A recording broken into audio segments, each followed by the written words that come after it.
Hi, Megan. Yes.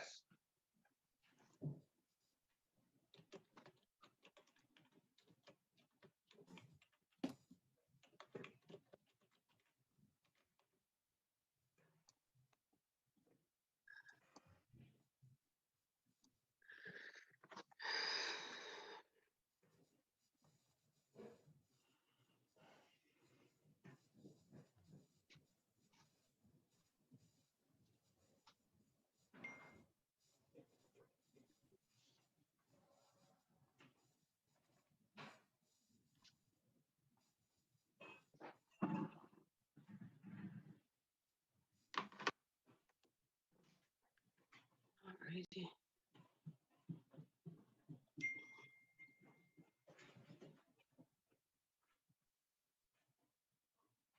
Okay. I have 601. All right, so I'm going to ask for a roll call vote to bring this meeting to order. So let's start with Lori. Lori Garcia here. Shannon. Shannon Dunham here. Jonathan. Jonathan Schmidt here. Maren. Aaron Goldstein here. Marissa. Marissa Kerry here. And Cindy Kwasinski here. And the mayor cannot make this meeting. She sends her regrets. She always tries to be here for all of our meetings, so we will miss her. Dr. Leclerc, before I make my announcement, do you have any announcements that you want to share right now? I do, just a few quick ones. Okay. I just wanted to let everyone know that Pat Bruff and Bert Gardner have completed a new video update of the progress to date of our new school, Mountain View School. So if you have not had the chance to view that yet, take a look. It's on, I think you can find the link on any of our Facebook pages, and we'll be uploading that the next day or two on our district website, but it's a nice view of the school. And does your child still need a flu vaccine? Our nursing department here at school is putting together a clinic for Easthampton students. More information will be coming out in the next few days from the nurses. So be on the lookout for that in case you are still trying to wrap that up for your child. That's all I have. Thank you. Okay. So I'm going to start this meeting, even though we're going to have public speak in a minute.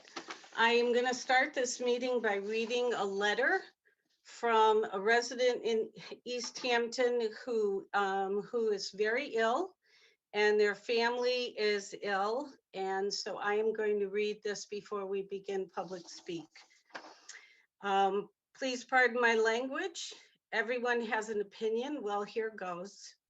Now that it appears that I may survive, as I cough so badly my ribs feel like they are cracked. It is 2:30 a.m. and my also COVID positive 14-year-old daughter has just woken me up because her COVID rash is raging again. To buy us more time between Benadryl pills, we are trying an oatmeal baking soda bath. My heart breaks for her. Upstairs, I hear one son with a barking, croupy, out of control cough as he sleeps. I go check on my husband in bed. No, no, no, get off your back. So I fail in an attempt to roll him on his side so he does not collect fluid in his lungs. I sigh a little as I walk out of my bedroom. I have missed my bed so much these last 2 weeks, but I must stay upright so my lungs do not fill. Being overweight and over 60 certainly puts me at a greater risk. I go back in the living room now. We decide together that a cool shower helped my daughter, my girl, and we will try only one Benadryl to make it through the night. New COVID quarantine rules are possibly unveiled. What does this mean to me? Too tired to care. We'll revisit in the morning. Please, God. Please keep our lungs clear for one more night. Please help me to be less angry that I've been more careful than anyone I know since March, yet my family might die. I have not been in a grocery store since March. My husband has been 3 times. We order all groceries for delivery. My kids have been to no fun events. We have not gone to a zoo, a beach, a movie, a mall. I mean, nothing. Yet here I sit sobbing because one person infected my entire family at a place that was supposed to protect us.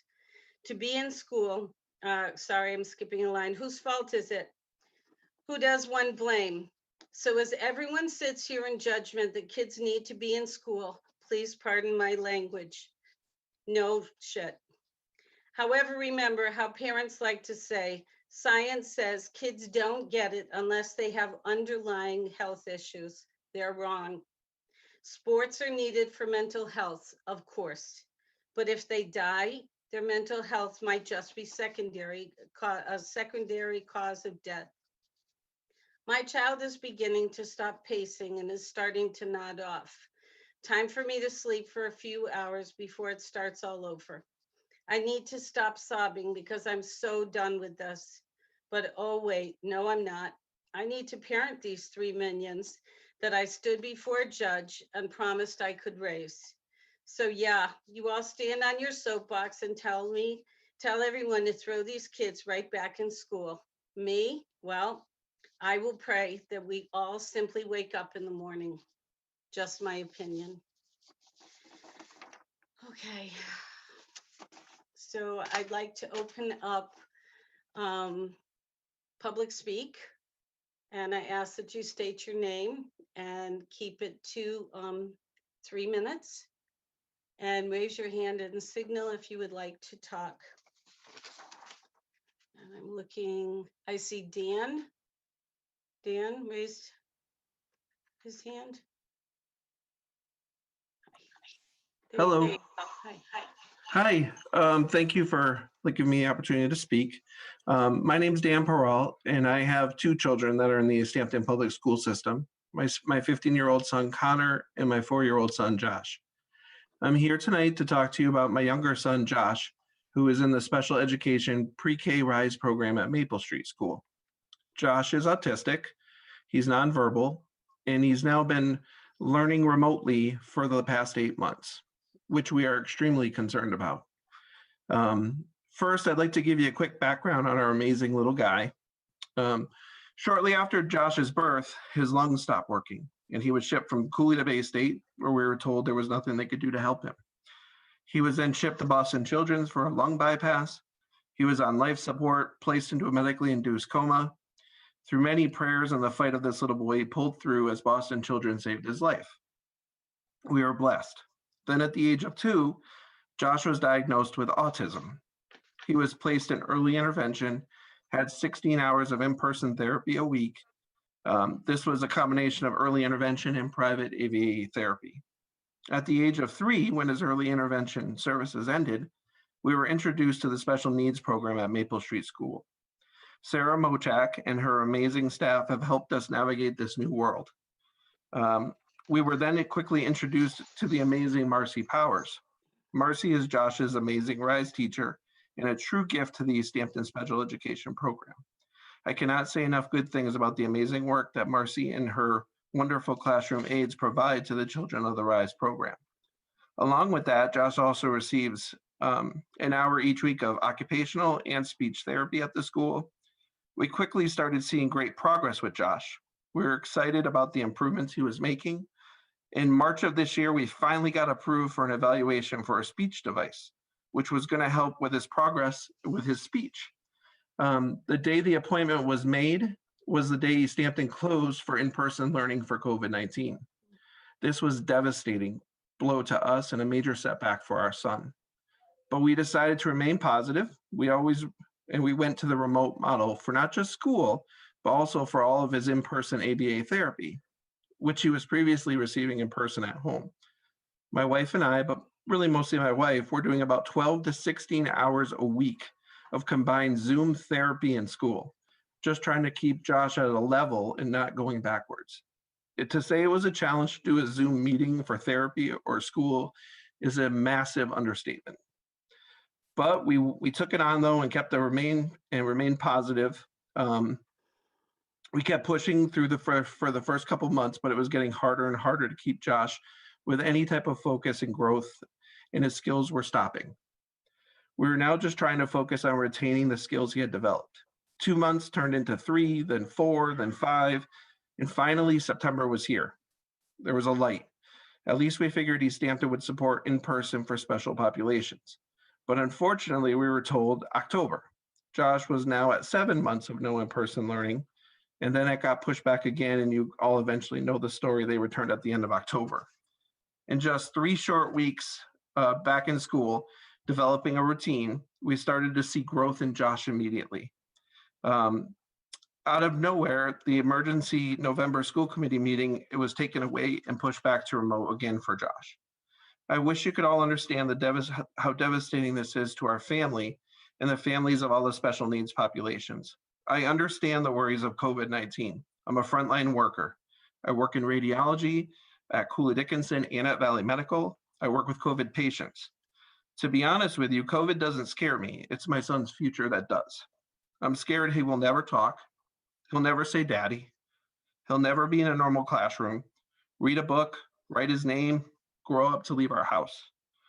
Your decisions and votes directly affect the future of my child and others. So my question I ask you tonight is, if this was your child's story, what would you do?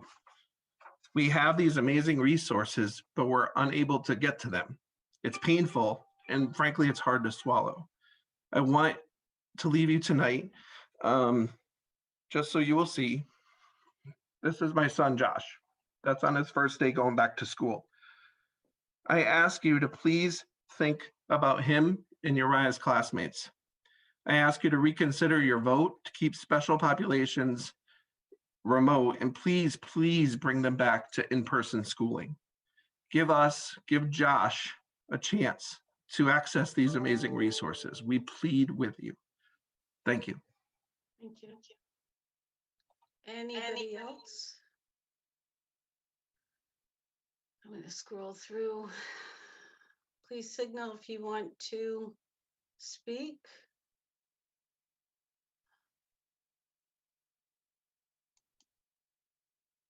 I'm not seeing any hands. Oh, Candace Tosher. Okay, Candace. Hi, my name is Candy Tosher. I am the one who wrote the letter that Cindy read at the beginning of the meeting. I'm sorry I can't put my face on. I'm still in my pajamas and coughing like a fiend, and we're still struggling in our family. I just wanted to say, just as Mr. Perreault said, the kids need to be in school and give his child a chance. I absolutely get it. I've worked in schools my whole adult life. I have to say, though, I have 3 teens. This is my second family. I've put 2 biological kids through the system many, many, many years ago, I'm now a grandparent. We have adopted 4 teenagers, one of which is a grown-up who's been through Easthampton schools. And I have 2 at the high school now and 1 in his last year at the middle school. Of course, kids need to be in school. Of course, they want to play sports. Of course, the special needs population is suffering. However, I'm wondering if anyone who is asking for their kid to go in school have had a house full of COVID. Our family has never been so ill in my entire life. My daughter-in-law is a nurse practitioner, and every day she stuck her head in my Zoom to see how I was breathing, to see how my husband, who has asthma, was breathing. I had emergency family members bringing things to us constantly for my daughter's COVID rash, which we couldn't fix it. It was from her toes going up into her left eye. They had to put her on steroids. They say it's going to last 12 days at the end of all the other symptoms. So all I want to say is, if you had it in your home, you might put your life before school. My kids are doing amazing in remote. The teachers are amazing. And if it's all we can have right now to save lives, maybe it's all we can have. Hey, I have 90 days now where I'm not going to get sick, I guess. My kids could play sports now, but I still don't think it's the best thing. It was the worst day of our lives. So thanks for hearing me. Thank you. Anybody else? I'm scrolling through again.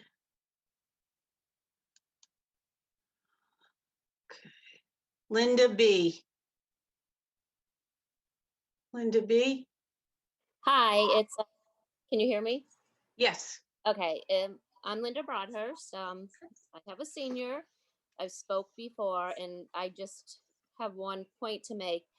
For the woman that just spoke and you read her letter, I'm very sorry that her family is going through this. I personally know some people that have had COVID. I know it's difficult, and she is doing the remote and it's working for her, and that's great. I'm very happy for that. The only thing I don't understand is why it has to be an either or. We've got parents saying, I want my kids to go back. We have parents saying, I don't want my children back. Why can't it be both ways? If the parents don't want their children in the school, they can keep them home and do remote. And if you want your child to school and the school will open, then your child goes.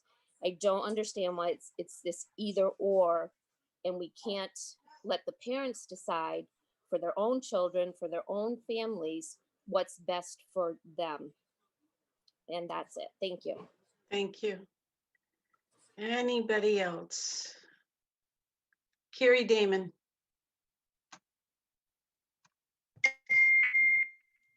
Hi, sorry. Hi, good evening. I'm sorry, I'm trying to undo my camera here. I just want to, I wrote to you all, but I also just wanted to thank you again for the tireless work that this committee is engaged in, helping to give leadership and guidance to our students. I'm a parent of 4 kids in the district. I work in healthcare. I understand, and I'm so sorry to hear about the caller that was just on the line and the letter that she shared. And I know families are experiencing difficulties. We're all experiencing difficulties on different levels. I'm here in support of Dan's message for his son, and really expanding options for families and kids that have now lost 9 months of in-person instruction. And we're a lucky family. My kids are doing okay, but I'm certainly watching what's happening and scared for how this is impacting their potential future, in what comes next for them. And I know we can do this, and I know we can do it safely. And I also, my kids are also student athletes, and it's also a really important piece of their academic life. And I, much like the fall, I hope you give those student athletes a chance to connect. And I know it will look and feel different. It should, to protect the safety of all those involved. And I just want you to look at all of those options as a possibility. 2 of our daughters played volleyball this fall for the high school and had a wonderful experience. It wasn't exactly what it looked like in years past, but it was the most connected and engaged in their academic life that we have seen them in several months. So anyway, once again, thank you all for everything you all are doing. I appreciate the difficulty of all of these decisions. Thank you. Thank you. Anybody else?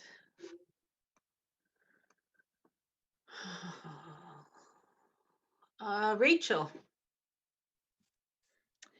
Hi, everybody. My name is Rachel, and I've been a resident of Easthampton for quite a while. And both of my children are in the Easthampton public schools, which I've been impressed with at all levels, elementary and middle and high school. Gosh, I definitely want to acknowledge what a really difficult time this is. I can't imagine a school committee had ever thought that they would have to deal with such a huge crisis in our system. So I definitely want to acknowledge all the hard work that you are all doing. And I want to also acknowledge people who've had really difficult times during this pandemic, being ill and financial hardship. It's safe to say that all of us are really trying our best to get through some challenging times. I think I just wanted to say, and unfortunately I wasn't well prepared to make a statement. I'm a pediatric nurse practitioner, and I've worked in pediatrics for over 25 years now. And it's really hard to know what the best thing is for our children and their future.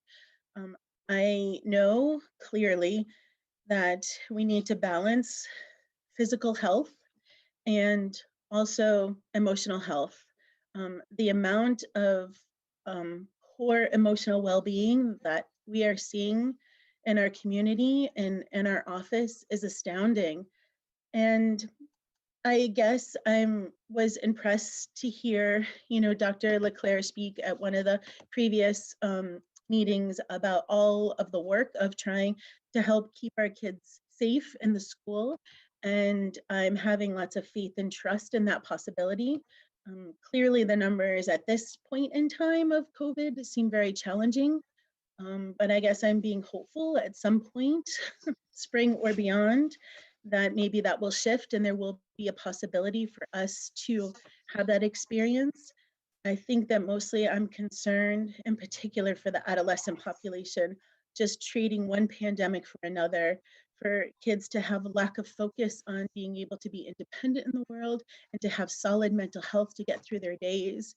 It's been pretty devastating to see the effect of COVID and seeing them isolated at a time in their life that they really should be moving forward. And I really hope that that will be a consideration as the committee moves forward, as numbers may safely allow for our kids to come back together in a safe way in the school.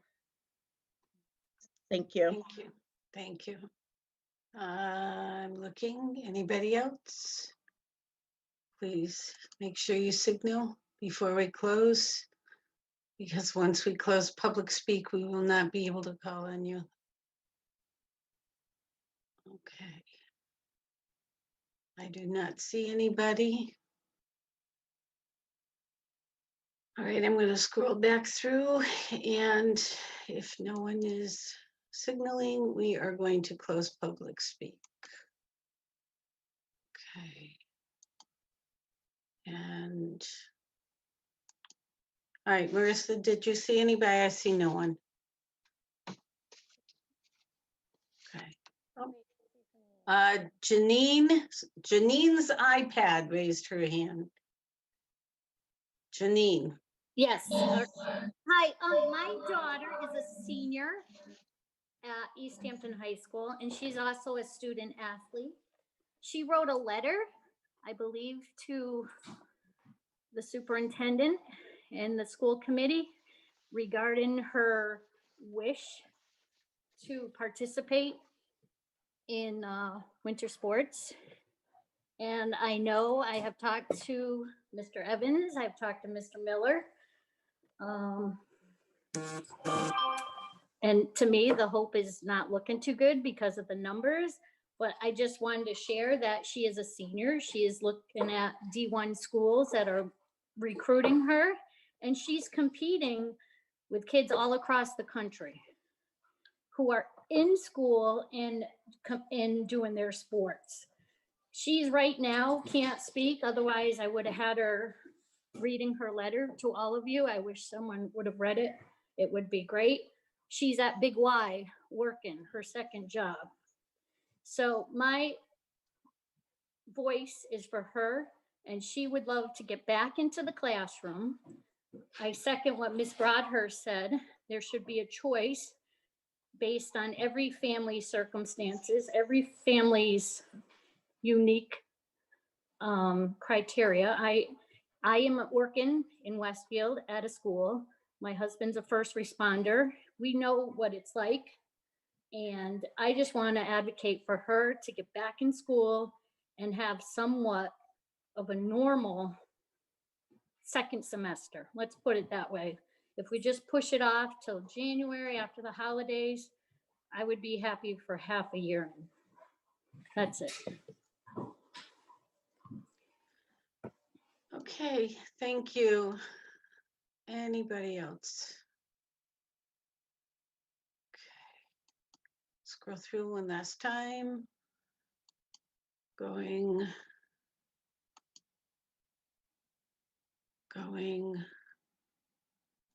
Okay, I do not see anybody else. So we are going to close public speak, and we're going to move on with the rest of the meeting. Okay. And I just misplaced my whole agenda. There you go. Okay, subcommittee updates. I am assuming that we have a big policy subcommittee. People will just have to bear with us when we read through these. But before we do that, Maren, we've scheduled a finance coming up. Correct. We have a finance subcommittee meeting on Monday to be able to review closing out of last fiscal year, current fiscal standing, and just the very initial discussion about the future planning for next fiscal year. Okay. And Monday at 5 Jonathan? o'clock. Okay. Jonathan, anything from the collaborative? I wanted to defer to Marissa, though, who had her hand up, I saw. Oh, okay. Marissa? Cindy, sorry, I didn't mean to interrupt, but just to keep things sort of. Okay, you're very soft. Is there a way to turn your volume up a little? Let me see. Is this better at all? A little bit. Do it this way. Perhaps this will be better. Much better. That's perfect. We had talked about at our last meeting, acknowledging email correspondence as a new practice. Yeah. And I didn't see that on the agenda this time. So I just was wondering when would be the appropriate time to do that. I think I would put it under, we could move other to right after policy subcommittee reports if we want. There's no reason why we can't just switch that. Yeah, typically there is a gift and correspondence item on the agenda, but I don't see it this week. Okay. So whenever, I just wanted to ask whenever. We'll move it right after policy subcommittee reports. Okay. Jonathan? Sure.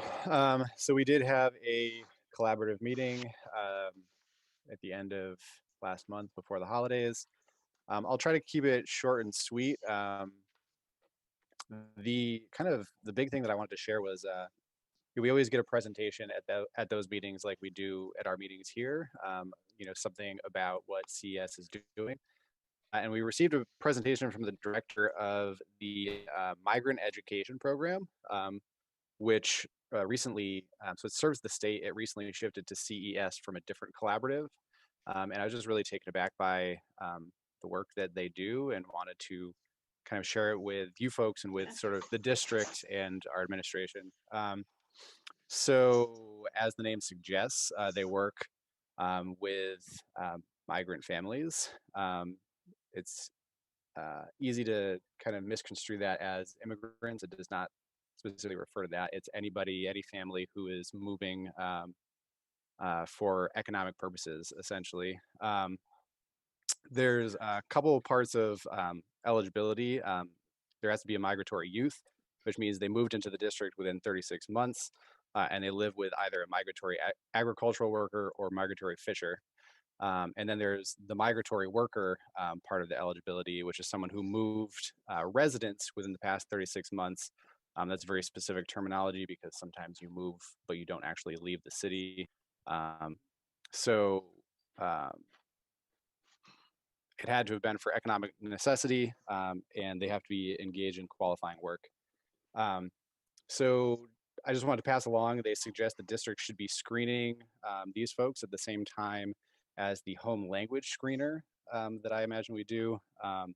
And the program will provide all the materials for that. There's also a web-based referral form available for literally anyone who wants to use it. It doesn't just have to be the district. So if folks were out there who thought that there were families in need that they know, they could try to share the information that way. They serve about 400 to 600 students a year, and these are, some of the most disenfranchised and overlooked students that I think are out there. Closest to us, there's some folks who are out in the Hadley and Amherst area, which is not that far. And I wouldn't be surprised if there were in fact some closer to our area. And I want to pass this all along to make sure that there are no students falling through the cracks. And I'd be happy to answer more questions from folks in the community or folks working in the district who need help getting directed to this. But suffice to say, they're interested in having any district reach out to them with questions and to help collaborate. I'll pass along that we received our annual report from CES, which is like 100+ page document, and I can't say I've finished reading that yet. But there is oftentimes a sort of snapshot brochure that kind of pulls together the highlights of their work, which I will be sure to share with you folks when that time comes. I want to pass along that on their minds, sort of this opportunity is this opportunity that the pandemic has kind of presented to, as the director said, kind of mess with the regularities of education, to kind of answer the question of how do we make schooling better. And certainly as we move forward with the strategic planning process that CES will be doing over the next year, I'm really excited to see what comes of that and how it might impact our district as we think about better schooling in the future.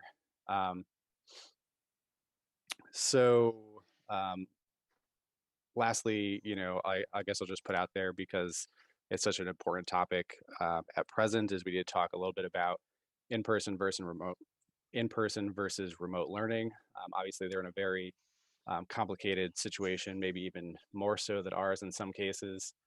Keeping in mind they have a DYS contract that serves incarcerated students who very much can't go home to learn. They also serve some of the highest need students in our districts. So most of their students are at this point remote.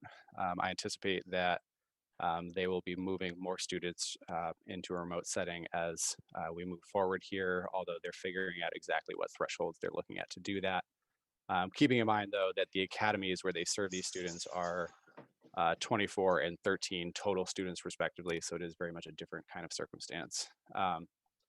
But just to say, they're grappling with the same challenges and trying to help these students that have such substantial education needs, while also keeping the students and educators safe. So that's that. We'll be meeting again end of next month, and beginning of next year, we're starting in earnest with the search for the new executive director. The farewell to the current one is tomorrow. I might mention that at a previous meeting. So that's that. All right, thank you. Lori, do we have an update? And then we'll go on to Shannon, because hers is going to be the longest. We have been meeting weekly for the COVID response team, but Dr. Leclerc is going to present our findings from the past meeting. Okay, thank you. Okay, Shannon, time for you and your hard work. Everybody ready? Yeah. Ready. All right. I'd like to make a motion for the second reading to add I, J, and D. I second that. Maren, Goldstein, aye. Lori, Laurie Garcia, aye. Shannon, Shannon Dunham, aye. Jonathan, Jonathan Schmidt, aye. Marissa, Marissa Curry, aye. Cindy Kuzensky, aye. I'd like to make a motion for the second reading to add I, J, N, D, B. I second that. Maren, Goldstein, aye. Lori, Laurie Garcia, aye. Shannon, Shannon Dunham, aye. Jonathan, Jonathan Schmidt, aye. Marissa, Marissa Curry, aye. Cindy Kuzensky, aye. I'd like to make a motion for the second reading to add I, J, N, D, C. I second that. Maren, Goldstein, aye. Lori, Laurie Garcia, aye. Shannon Dunham, aye. Jonathan Schmidt, aye. Marissa Curry, aye. Cindy Kuzensky, aye.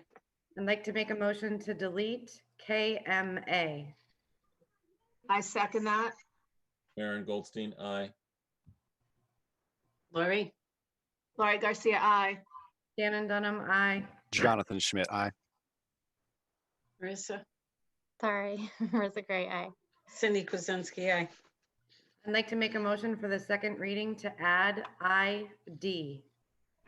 I second that. Maren Goldstein, aye. Laurie Garcia, aye.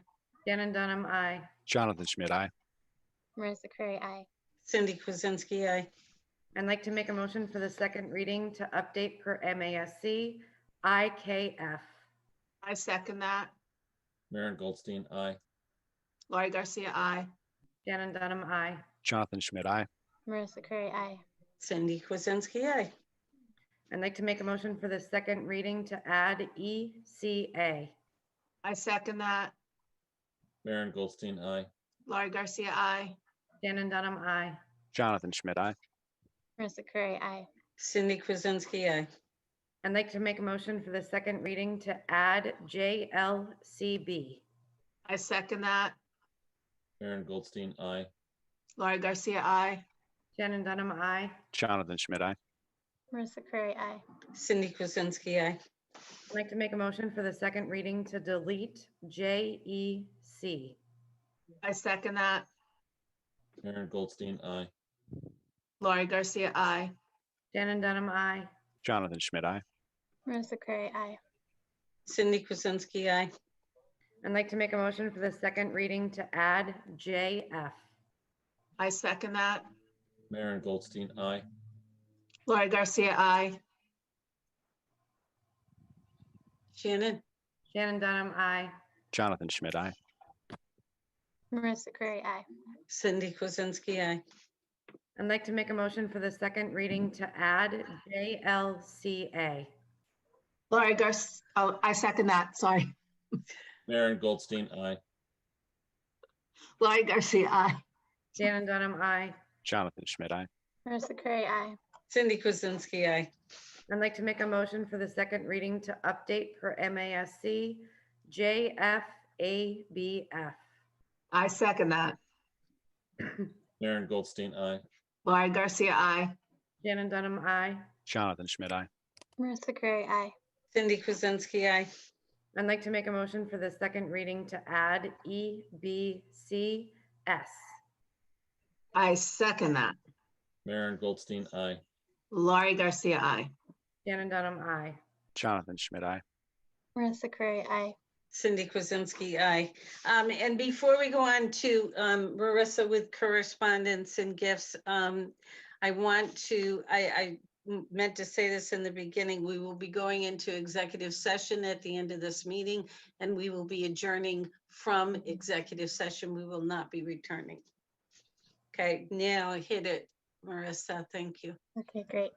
So I'm just going to briefly acknowledge correspondence, email to the full committee.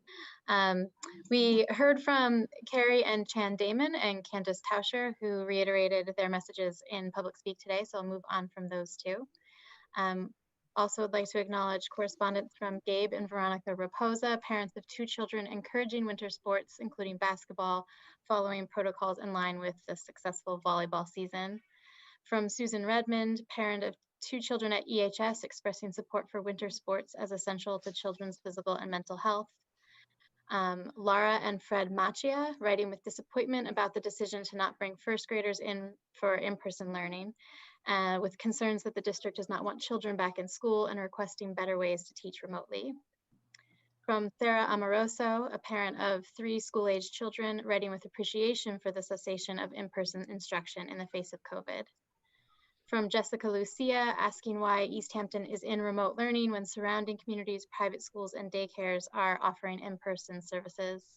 And from Courtney Ross, a senior at EHS, asking for winter sports, pointing out that many EHS students are having to risk their health working frontline jobs, such as at grocery stores, while not having the opportunity to advance in athletics.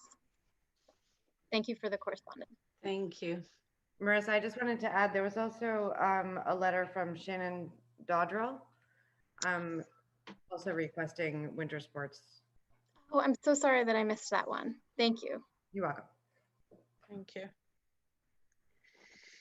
Okay, so thank you. All right, now for Dr. Leclerc and the superintendent update. Thank you.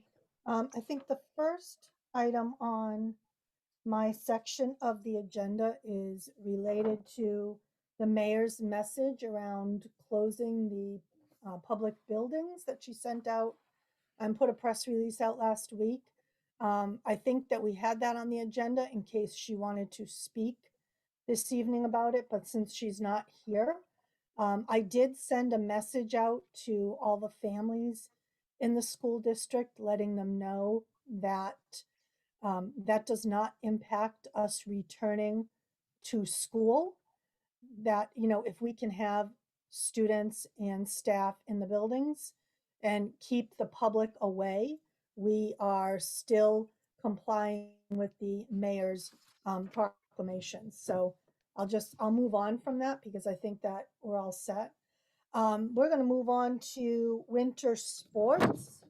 And as Laurie mentioned, the COVID response team met about a week and a half ago to review winter sports. I've also met with the athletic director and Mr. Evans, and they're here this evening, and they're going to answer any questions. Mr. Evans has a letter that I'm going to ask him to read. And I would just like to read the letter that the COVID response committee wrote to the school committee. Because for those of you that are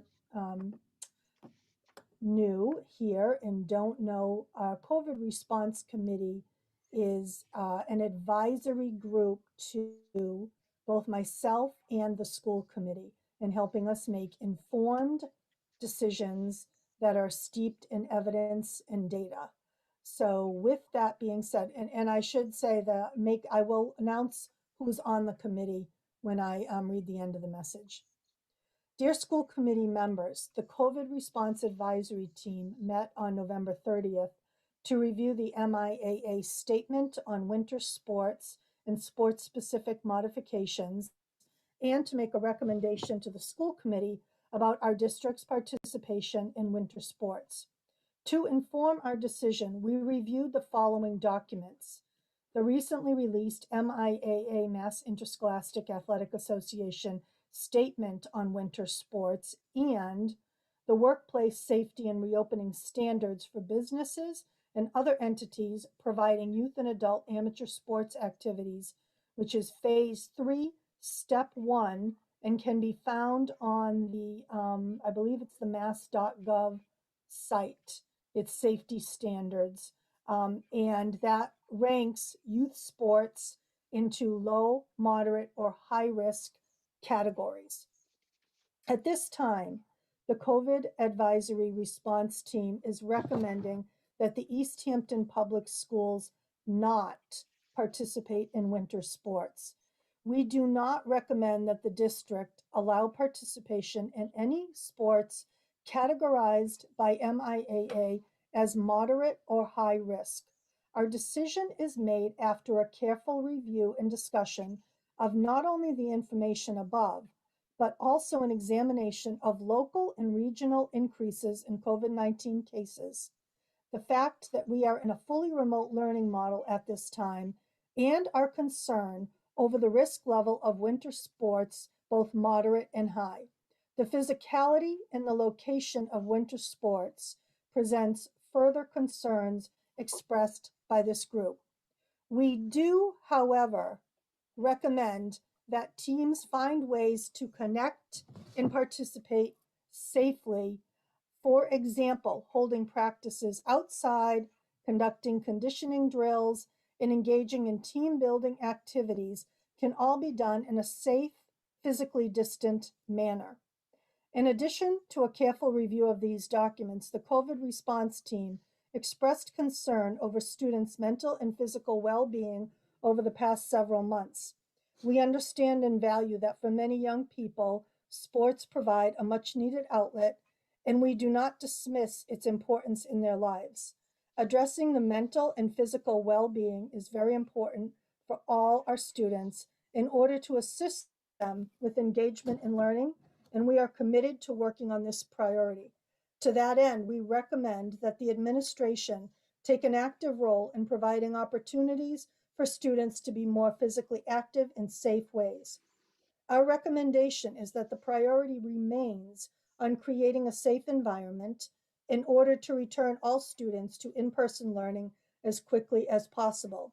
If the option to delay the season is feasible, we are able and willing to continue to monitor and review metrics and advise the school committee again at a future date. Sincerely, the COVID Response Advisory Team members. Is signed by myself as the superintendent, Sarah Mochak, Director of Special Education, Brooke Foss, who is a district RN, Lindsay Broussard, another district RN, Meredith Belize, Whitebrook Middle School Principal, Laurie Garcia, School Committee Member, Nellie Taylor, who is a EHS teacher and the EEA President, Dr. Megan Harvey, epidemiologist and community member, Dr. Christian Deschain, pediatrician and our school physician, and Brianna Ekstart, our City of Easthampton health agent. So I think Mr. Evans wanted to read a letter that he has prepared for the committee, and then we can open it up for the committee to ask questions or make comments. Mr. Evans? Thank you, Dr. LeClaire, and thank you, committee members, for allowing me the opportunity to read this letter. Hopefully you received it and have it at your disposal, but I'll read it in its entirety. Members of the Easthampton School Committee, this evening you will be considering whether to allow competitive athletics to take place for the winter season. As you know, the MIAA, in conjunction with DESE, have put forth guidance that would allow certain communities to allow certain sports to compete in the coming season based on the health metrics within that community. For Easthampton High School, the sports that are under consideration are boys and girls basketball, hockey, and swim. As the COVID response team has indicated, basketball and hockey are considered high-risk sports for COVID transmission, and swim is considered moderate risk. With due respect to the response team's recommendations, the school administration would like to recommend that the committee consider the following options for winter sports. Number one, if we are able to use an area pool to allow the swim team to compete this season. As mentioned, swim has been identified as a moderate risk sport and meets will be held virtually. We could also consider not allowing co-op swimmers from Hampshire Regional High School to participate, thus further reducing the risk of exposure. Number two, in addition to the response team's recommendation to allow outdoor workouts for all teams, we would further request that all teams be allowed to practice in the gymnasium 3 days a week using the same protocols successfully used by the volleyball team this past fall. We would limit these workouts to Easthampton High School students only, with no other co-op members. And as a reminder, the volleyball team used the following protocols throughout their competitive season with no instances of transmission of COVID-19. Those included daily screening checks for all players and coaches, one-way entry through the outside door, assigned season-long areas in the bleachers for each student that are socially distanced, outside doors remained open and ceiling fans remained on for the duration of practice time. Masks were worn while in the gym and mask breaks were taken outside. One person was allowed in the bathroom at a time, and no additional guests in the gym were allowed during practices. This request comes as we are beginning to have an understanding of the broader impact that remote learning has had on our students. As you are aware, failure rates for EHS in the first quarter of 2020 are higher than they were in 2019. In a student survey conducted last Friday, 29%, I think that's updated to 32% of the respondents identified not being able to play sports as one of the more challenging aspects of remote learning. This despite the fact that we actually had soccer, cross country, and volleyball and golf during the fall season. In addition, in addition, 63% of the students identified not being able to be with their peers as a challenging aspect of remote learning. While we can understand the committee's decision to remain in a fully remote model, we believe we should do all that we can to provide students with the well-documented academic, physical, and social emotional benefits that participation in sports can provide. We thank you for consideration of this matter and for your diligence in guiding our school community through these extraordinary times. Thank you very much. Thank you. So we have Mr. Miller here tonight, and we have Mr. Evans. I don't know if anyone on the committee has questions or comments. I believe it is for a vote to this committee because we are in full remote. If we were not in full remote, I don't think you would have the vote, but because we're in remote, you have the vote.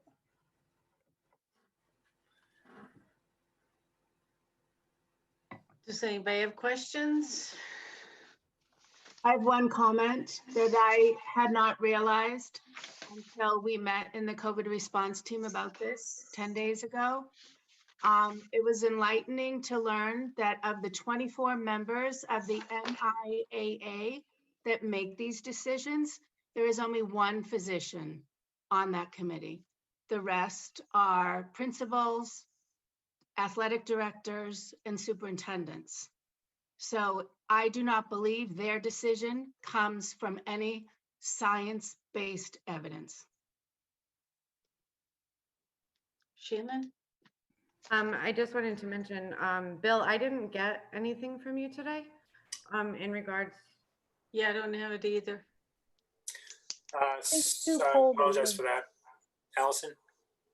I think Sue Colby was sending that out. Was she?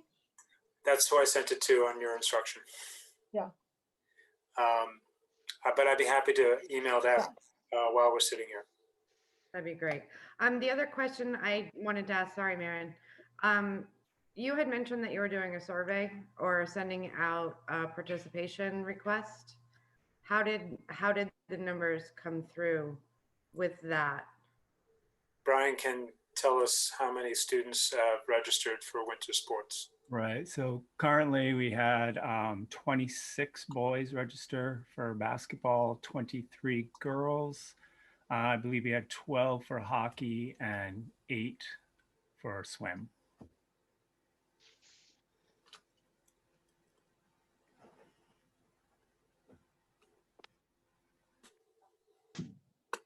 Okay. Maren? Can you just clarify, Principal Evans, a little bit more? You were talking about virtual meets for the swimming. Can you just explain how that's, like, what would that entail? How that is actually a meet versus just sort of swimming? Just if you could explain a little bit more about that, would be helpful, please. Yeah, I'm going to defer to Brian on that as well. So in the fall, the eastern part of the state had fall swimming, and they ran it through virtual meets, which means you swim in your own pool. Each pool has the officials there. Your times are recorded, and then the times are compared afterwards. So there's no head-to-head competition in the pool. It's just basically swimming for time and comparing those scores. Maren? And so then follow up to that, just can you explain a little bit more? Unfortunately, I'm not knowledgeable about our swimming team. If you could just explain a little bit more about where we would be swimming, and then also just give us a sense. I mean, we talked about, for instance, girls volleyball and the use of the gym. It was team versus team with, just coaches, nobody else in the area. So what would be in terms of other people at any kind of swimming pool area, and just to give us a full picture of what that would look like? Sure. Traditionally, we swim our meets at Williston. That is not an option. They have denied us access to their facilities. In the past few years, we've been practicing at Perreault High School, which also does not seem to be an option right now. So I've been calling all the area pools, everything from health tracks to YMCAs to colleges. The best lead I have right now, I would say, is Westfield State. I've been talking with their athletic director, and he is looking into the feasibility of us using their facilities. If not that, then I'm still in that process of trying to locate a pool, but I'm pretty hopeful that Westfield State will come through for us. I'm sorry, the second part of the question. Yeah, so the second part would be like what, I mean, obviously when it's in our gym, we're able to very much control who's coming in and who's, what kind of opportunities for people interacting and Right. possibly transmitting COVID. So what would be, I mean, what kind of constraints would we be able to have on Westfield State? What kind of numbers would likely be around our athletes? And obviously officials, things like that would be helpful to understand. Yeah, so we would be renting the facility, so the facility would be ours. There wouldn't be other people in the pool area. So, and we're not using locker rooms, so you come dressed to the pool. So we would come directly in. I'm not 100% sure of what the entrance exit is at Westfield currently, but it's going to be a matter of coming in, walking directly to the pool. There would only be our two coaches, our dive coach and our swim coach, as well as the athletes. On a day of a meet, there would then be two additional officials in the pool area. All the athletes would need to be masked at all times unless they're in the water. So the protocol for that is you go to the starting block with your mask on, you take your mask off, you put it into a Ziploc bag. That bag is then brought to the other end of the pool. When you swim your race, when you are finished, you would swim to the opposite end of the pool to exit, where your mask and towel would be waiting for you. So they would be masked basically at all times. There's been talk about using every other lane instead of having them swim in each lane, even though they're fairly distant. But that's another safety precaution that they're looking at. You're not meant to be cheap. I don't know how they're gonna guide, but you're not allowed to. I don't know if you've ever been to a swim meet, but they like to stand on the edge of the pool and scream. That's no longer permitted. They have to be socially distanced and back away from the pool, and no cheering. All the diving board, the handrails, everything needs to be wiped down after every practice, every use. So those are some of the safety precautions that they put in place.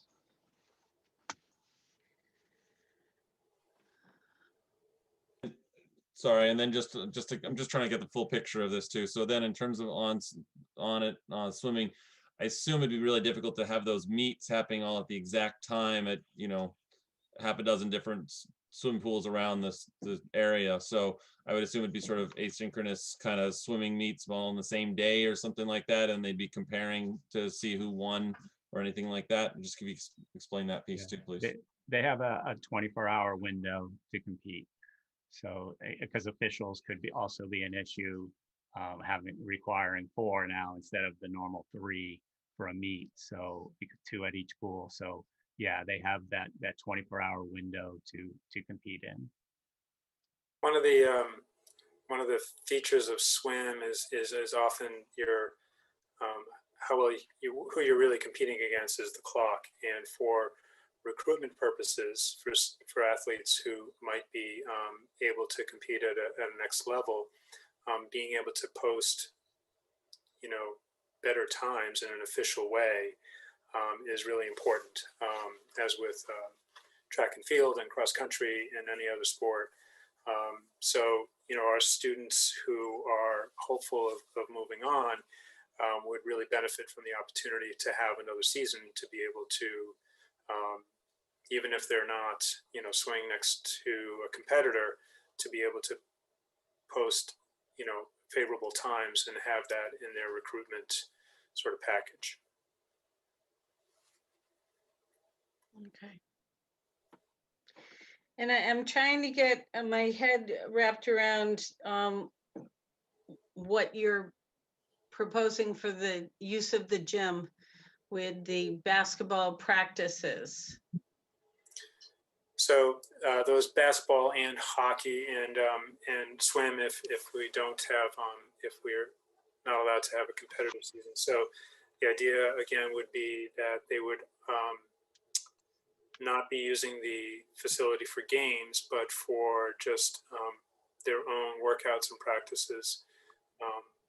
And again, following the same protocols that the volleyball team used through the fall.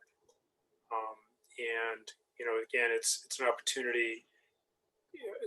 The COVID response team recommended outdoor workouts, which I think is a great idea, but they can only get you so far in basketball.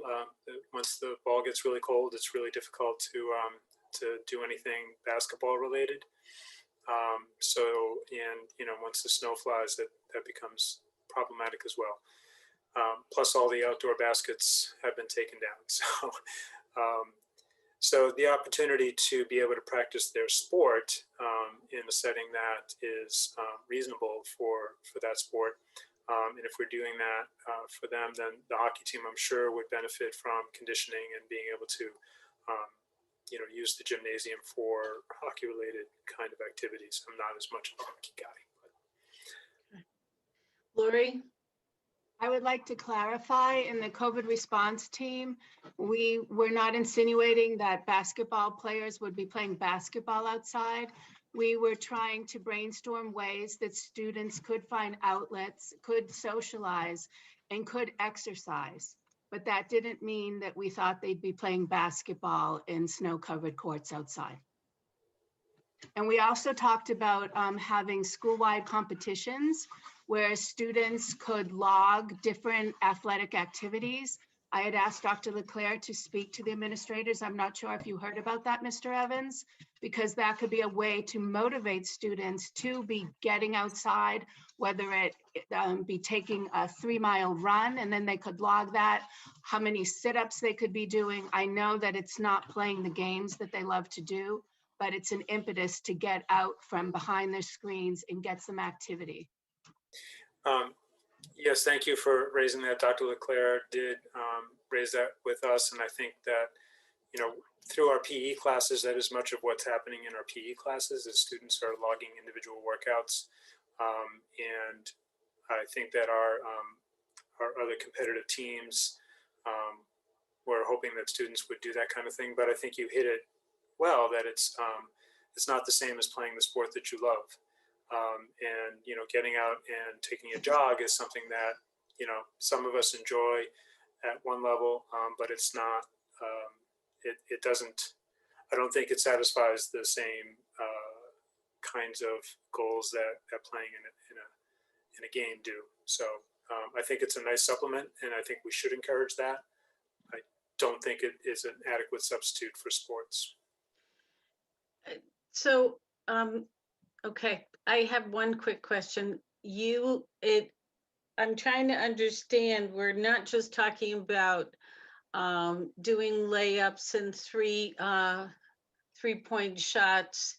We're actually talking about scrimmaging with each other, practicing with each other, where someone goes up for a shot, somebody else is right in their face, blocking that shot. Is that correct? Is that the kind of practicing that you're considering? That could be a portion of it. I mean, a lot of it would be working on individual skills and whatnot. So I think we would probably, or we would limit it to 12 in the gym. So that would be 2 to a basket, working on individual drills, offensive moves, things like that. It could eventually incorporate things like 3-on-3 and whatnot, following all the protocols. So everyone would be masked at all times. They're required to wear a mask. I mean, I have a whole list of the sort of guidelines that we would need to follow. We would follow everything that the MIA is requiring for, interscholastic sports. But by just ourselves, we would obviously eliminate any sort of contact with other people from other communities. It would be a much more controlled setting. We would eliminate bus rides and things like that. So we just feel that, yes, there is a risk. We know that there is a risk, but we're able to sort of mitigate those risks through the different protocols and guidelines which we'd be following. But you are talking about physical contact between kids because, correct? They're Yeah. both masked, but they're going to be exhaling forcefully as they knock into each other, and there's going to be physical contact quite significant. Well, Okay. there Depends will, on your definition of quite significant, but Well, my daughter played basketball all the way through college, so I know what it's like when you go up for a layup and somebody else has to block. You're going to hit each other. That's how you get a foul. So you're right into each other. So that's basically what I'm talking about in terms of significant. So, Marissa and Maren and Lori. Sorry. It's been very helpful to sort of hear exactly what these various sports would look like. And I just wanted to put it to the committee that given there seems to be a lot of variation, if we could vote on each of these sports independently when it's time to do that. Okay, good point. Maren? And so my question is just to actually look back over the fall season and just to give a little bit of feedback on that. Obviously, we did approve fall sports, set forward some recommendations and protocol requirements. Was there, at least as far as I understand, and I could have missed something, but as far as I understanding, the season for all the different sports did turn out well, and games were able to be played. There was no known causes of COVID either to our players or to any of our other competitors. And so could you just sort of recap the fall season in terms of what was able to happen within the protocols that were asked of you all? yeah, we completed the entire season. Now, initially we were scheduled to have 10 games maybe, but because other districts might have gone into the red, any team that was in the red, we did not play them, although the other towns were playing teams in the red, but we had chosen not to, obviously. So the schedule did get pared down. I think for girls soccer, we had 8 games, for volleyball, about the same. So it did get shortened due to other factors, but you're right, we had no known instances of COVID within our program. We did have a couple occasions where people were in close contact where family members had COVID, and then we had to shut down for a couple days until they got tested and tested negative. And so we followed that protocol so that we were able to get everyone back on the court or field. So correct, there were no cases of COVID as a result of fall sports. Lori? I applaud you for that. And I'm very appreciative that nothing happened and I did vote in favor of fall sports.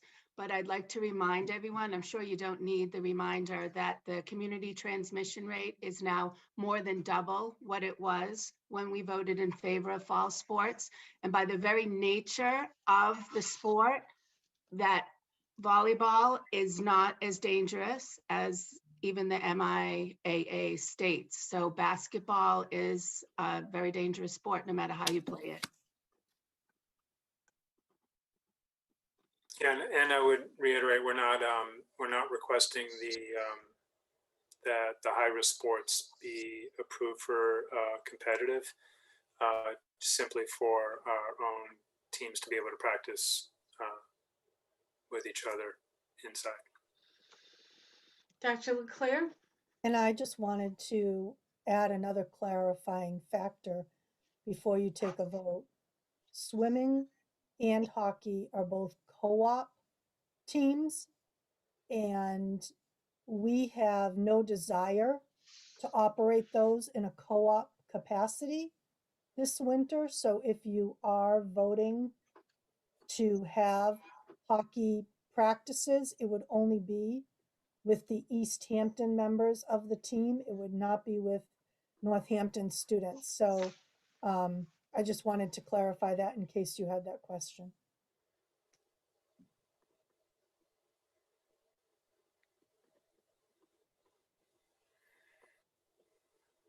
Could you offer us a parallel discussion about hockey, where that takes place, how it's been affected? I know there was a lot of rink closures earlier this year.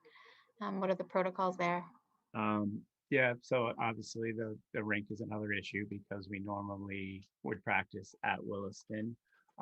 So we were able to secure practice time at Holyoke, at the Holyoke rink, and also at the Greenfield rink. And then all games would take place at Olympia Sports Arena in West Springfield.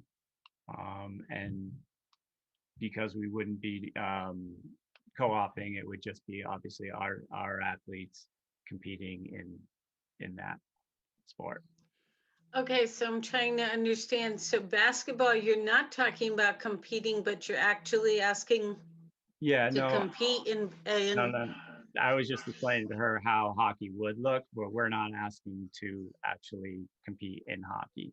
The hockey that we're proposing would be the same thing. It would be basically be a floor hockey in the gym where they can train, they can do fitness, they can do circuit training, things like that, as well as work on stick handling, shooting, and other type of drills and skills in the gymnasium. So yes, we're not asking to have a hockey season right now. We're looking for the same as basketball. Yeah, and not looking to practice in an arena with, No, I'm sorry. I thought you were asking for what. So how would you be practicing in a gym for hockey? Floor hockey, they would be just with their sticks. Just the sticks and a ball, okay. Yeah, working on skills and things. Okay. And what would your numbers look like at any given time? 12 right now have signed up for hockey. So 12, well, I'm thinking 12 is what we would cap the gym space at. But are you leaving it open that those numbers could grow if we approve this? I think if the numbers the numbers could grow, but we could offer more sessions to keep it at the 12.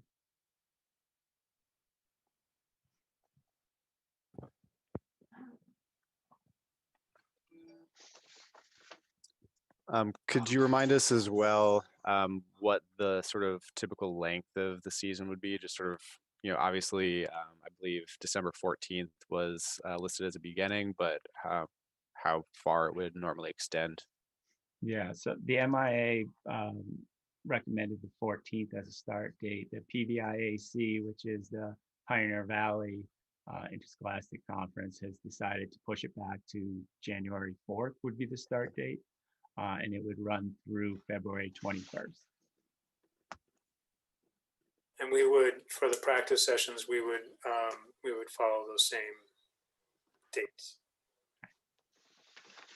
And we're looking to 3 days a week rather than the normal 6 days a week we would practice. 3 days in the gym, and if they wanted to do workouts outside on the off days, we would allow that as well. And when it comes to like sharing the gym between the different teams, obviously we talk about 3 days. There's probably got to be some overlap to that. So correct me if I'm wrong. And then I imagine we have protocols in between to sanitize and keep things safe. Right. So the sessions would start at 3 o'clock and they would run for about an hour and a half, with a 15-minute gap in between the two where we would clear the gym out. I spoke with the custodians today.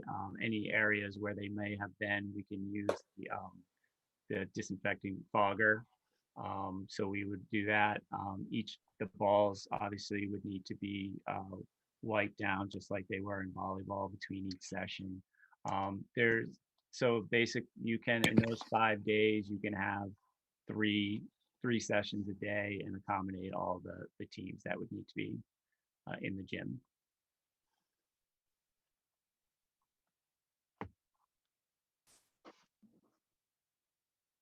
This might not be appropriate for me to speak up, but I'm wondering if maybe as a pediatric healthcare person, can I offer some information about face masks? Yeah. Because there's a lot of face masks. We really can't, because if we do, we can't take any comments from public. I'm so sorry. That's helpful information. Thanks. Yep. Sorry.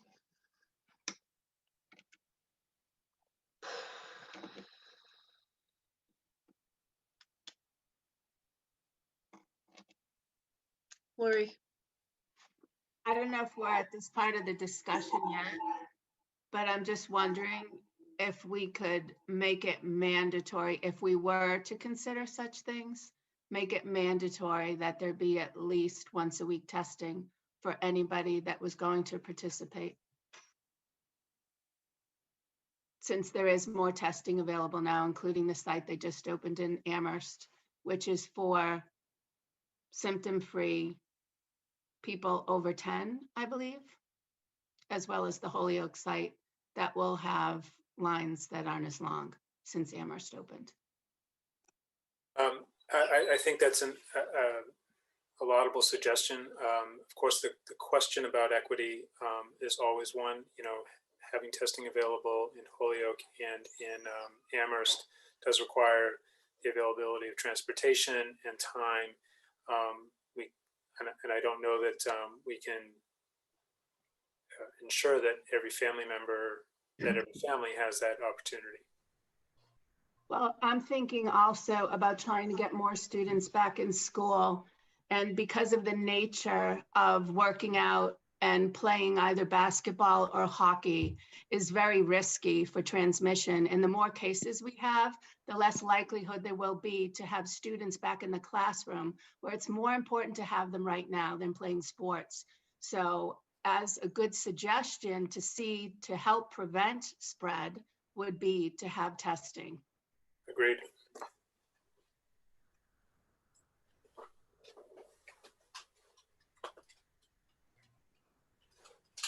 Shannon. I just wanted to ask, Bill, are we following like the procedures as far as grades and being able to participate in sports and things like that? Yes, you'd have to still be academically eligible. Okay, I just want to make sure. So just to clarify the numbers, just to clarify what we're talking about too, because at least that last statement about the season was really helpful for me. We're talking about 7 weeks between January and February with 3 practice sessions a week is what we're saying. So we're talking about 21 days of practice sessions over that season. Is that roughly correct? I thought you said 3 a day, not 3 a No, week. 3 a day per team. So it really, if you're on one of those teams, you're practicing 3 times a week. It's roughly 7 weeks. So we're roughly talking about 21 practice sessions in that January, February season. Per sport. Per sport, per team. Per team, yes. Yeah. Per team. Okay.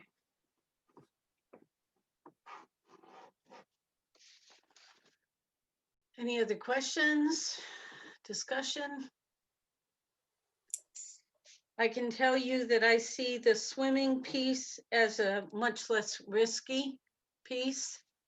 The idea that you're swimming against a clock and not competing against another team, at least I find very encouraging.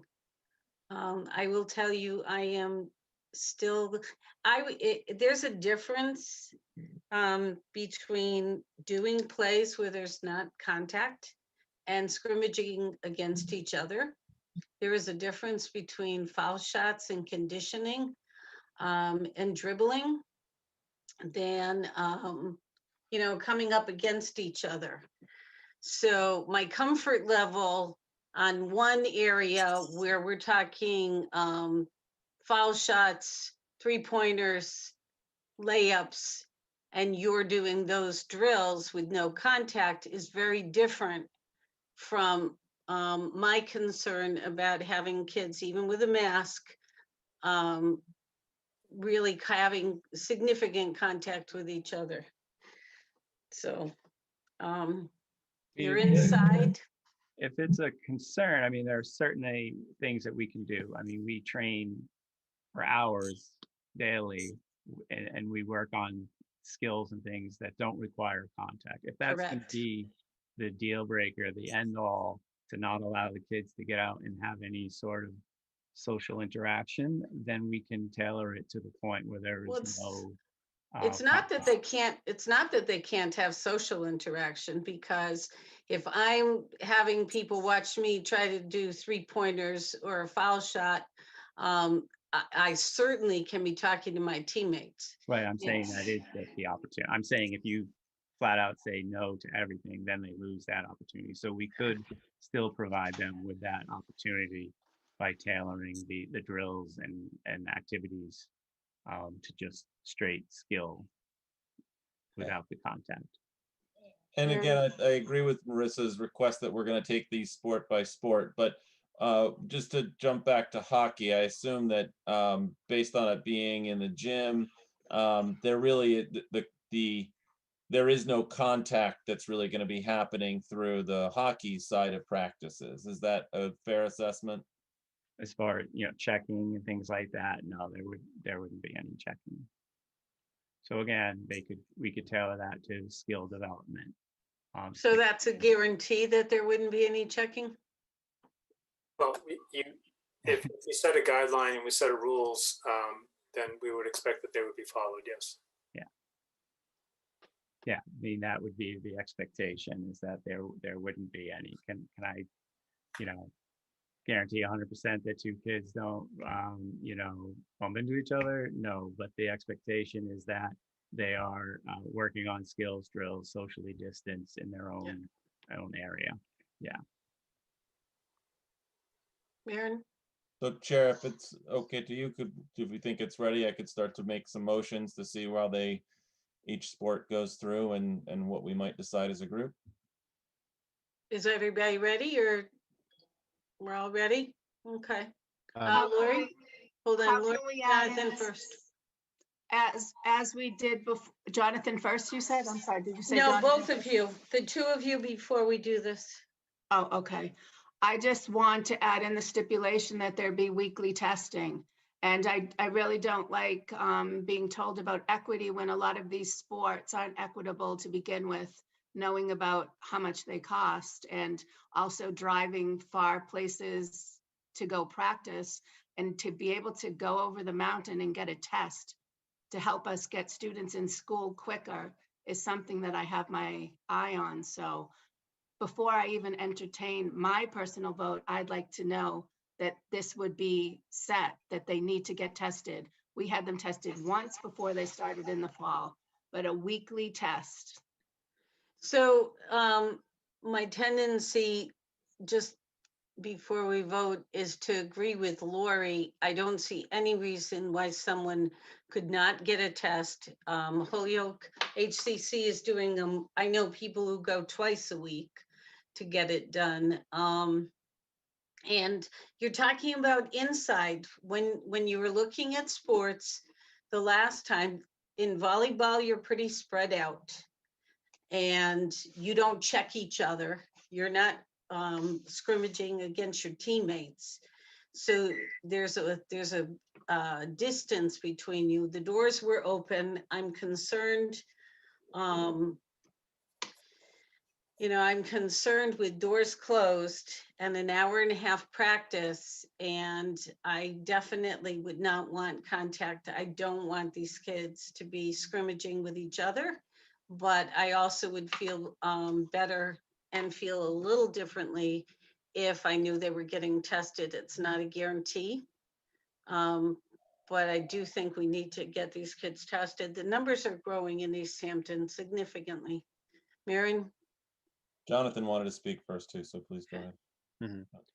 Well, in response to all of that, I would tend to agree as we try to take the stance of an abundance of caution. And I certainly agree with Lori's position that our top priority is getting kids into the school, and we need to act as a larger community in a way that ultimately leads us towards that ultimate end goal. I'd also weigh in favor of keeping, especially for these high risk sports, distance between the kids. I don't particularly see, when we were bringing students into the school, there was, a requirement of at least 3 feet separation and we went the extra step of requiring 6 feet of separation. I don't see this as a reason or an opportunity to step back from that. And I think maintaining 6 feet of separation should be sort of a stance that we have if we're going to entertain this possibility. So I would feel a lot more comfortable considering focusing on the skill-based work that has been proposed, understanding that, you know, it's not the same as going up against a competitor, but at least, you know, they'll be in a position to have stronger skills when that opportunity arises again. I do see them as two pieces. One is conditioning without contact with each other, and the other one is where I have my much greater concern. And that's you as a committee, you can decide and say that it has to be the skill-based, and that's fine with us. And you can clear it with 12 people in the gym. You can socially distance and keep that. Yes, you can. 6 foot spacing for the most part, obviously. And as far as the doors and whatnot, our plan was to have the door open. I know it's going to be cold, but you know, I don't think they're going to complain about being cold if they have an opportunity to play. So the fans will be on, the door will be open, the same exact protocols we use for volleyball.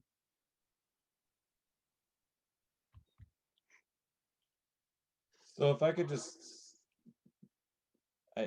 clearly there's a division in view on testing within this group. I think that, you know, I've been tested several times at Holyoke Community College. I've sat for 3 hours in my car at worst one time. The other time was 1 hour. The other 2 times were 1 hour each. Adding that expectation onto family members, parents, to be able to drive their students to be able to be tested on a weekly basis does seem quite a bit as a burden to me. Besides the equity issues of even having transportation and assuming that they can get there, that their parents have time between jobs to be able to get them there, between being able to do that with being able to participate in remote learning. I do feel like that is a inequitable burden to require that of these students. I think that if we're talking about taking a step back to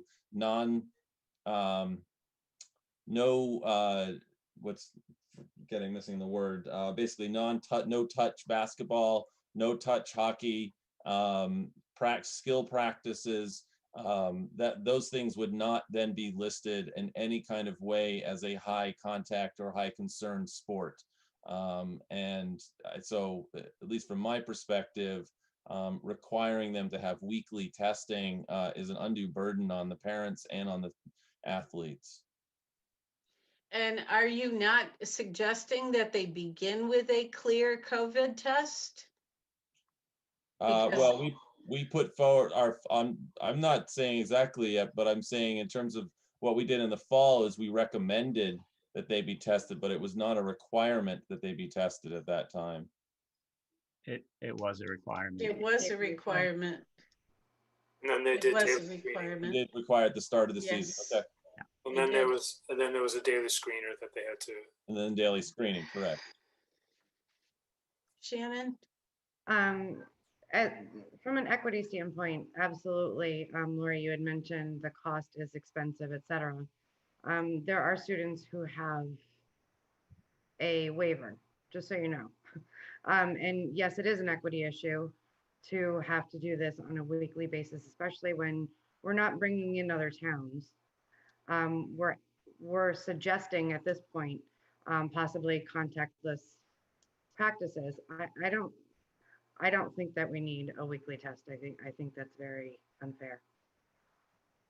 It's unfortunate that it is a burden now because of the high transmission, and sitting with an epidemiologist weekly and listening to the facts about sweaty masks, even running in a gym, even without contact, because I'm so versed in the science behind it and knowing that a test can help prevent more spread and hopefully get our students back in. I'm sorry if it's a burden. I'm sorry if there are lines, and there are lines because there is such significant transmission now and so many people are sick.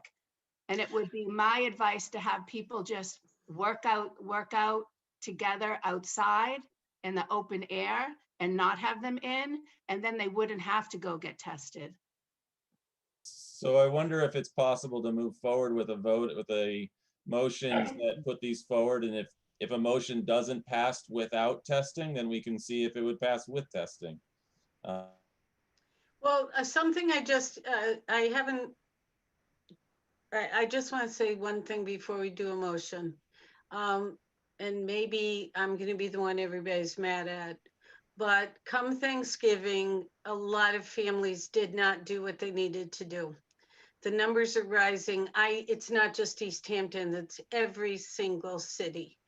Families did not visit. They did not share with relatives. And the idea of not testing these kids, and yet we're going to put them in a room huffing and puffing as they exercise, I think is a big issue. My biggest priority is getting our kids back to school. I do not want to do anything that is going to make those numbers get higher.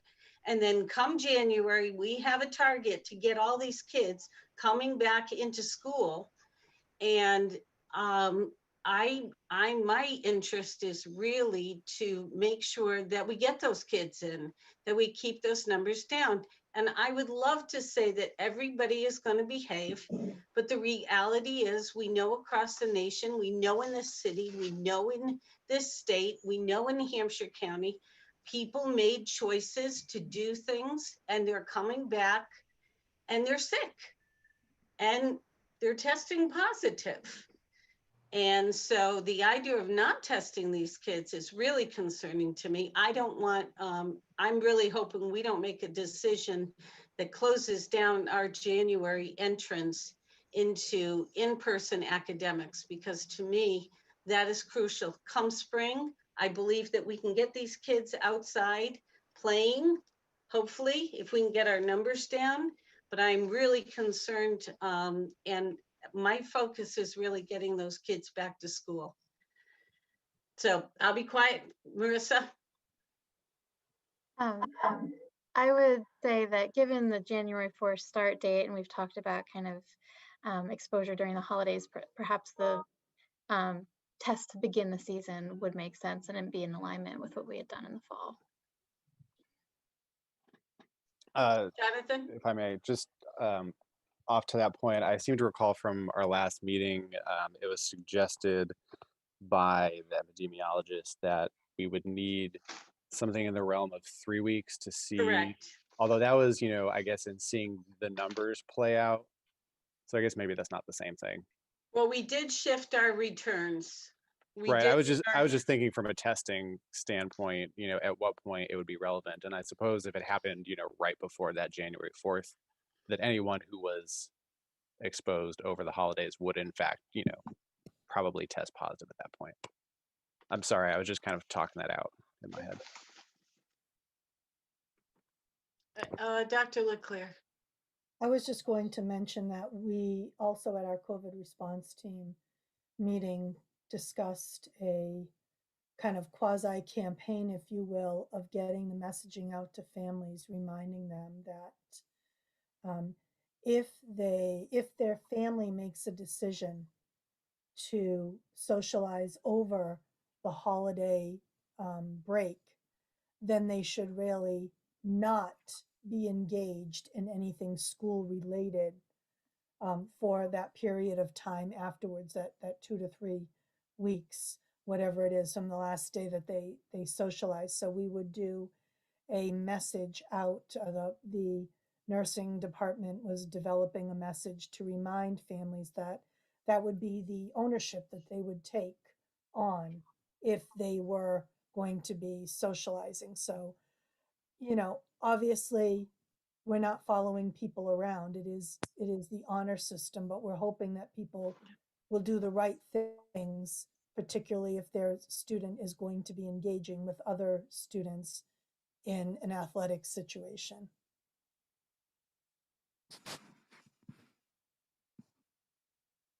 Lori, Shannon? Because Jonathan brought up the epidemiologist, Megan Harvey, who is on our COVID response team, it is her suggestion that if students were to be inside where they would be sweating and practicing sports, that they be tested twice a week.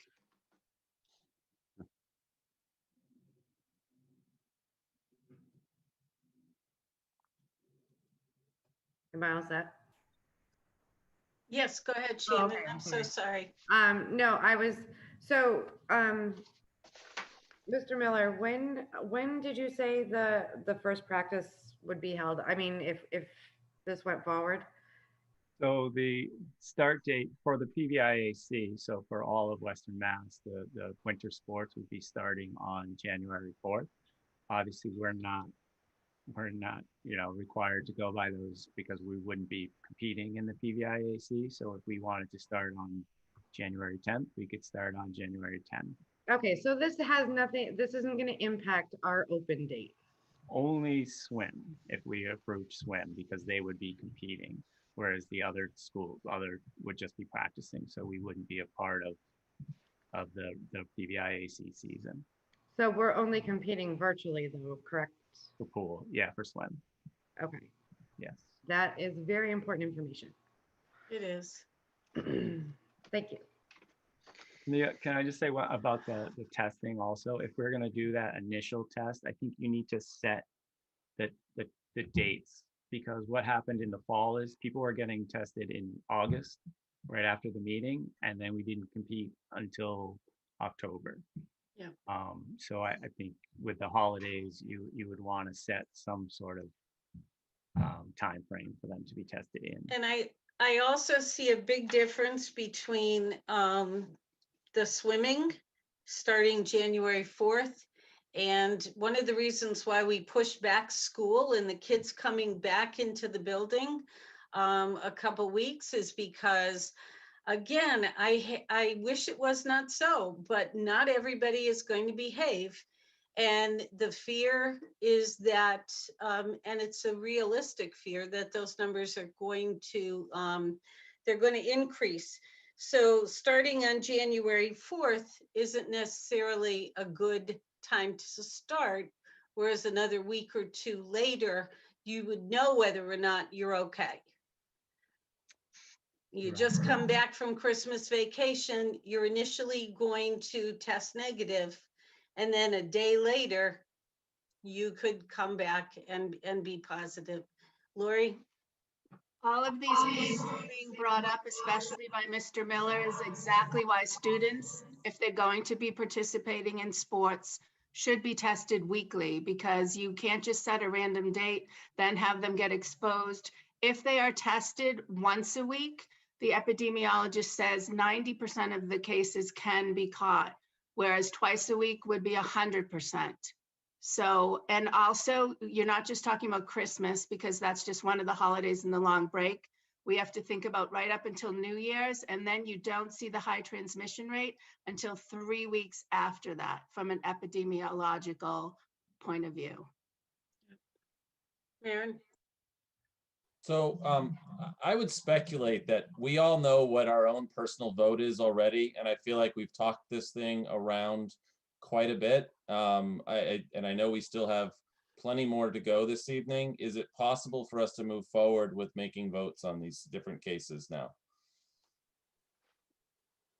And then the other question I had, just for clarity's sake, since there's only 6 of us here tonight, is it majority, meaning a 4-2 vote is required to pass? Yes. Okay. So we would have to come back and do it another time. We do have another meeting that we were considering on the 22nd. Correct. Before you make the motion, I agree with you. I think that we can move forward. I'm just curious if we can agree on the need for the test prior to the season starting. Yeah. Sure. Okay.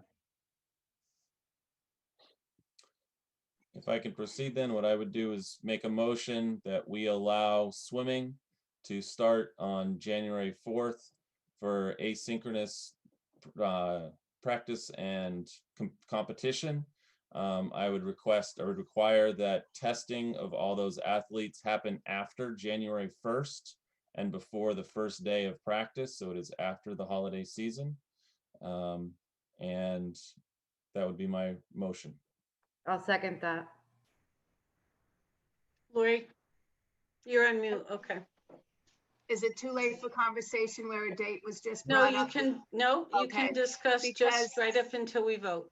As far as COVID load goes for testing, it really has to be at least 5 days after exposure to have there be true validity to the test. So just saying, you know, the day after the first really wouldn't matter. So, Well, that's I just after, learned that is about it. after Hanukkah, that's after Christmas. no, Those I'm, would all I'm be- talking about Hanukkah's Thursday, so we're not I talking know. about Hanukkah. But New Year's is the first, so 5 days after would be the 6th. If, yes, so I'm saying 5 days to start after Christmas or Hanukkah holidays, but it would not be after the New Year's Eve celebration if people are getting together for New Year's Eve, correct? That's what I'm putting a motion in. Let's keep in mind there's only 8 students we're talking about right now. I would also just point out, so I believe you said between the 1st and the 4th, which is essentially the weekend. Right. And I do wonder about the challenge. People aren't coming back until the end of their weekend.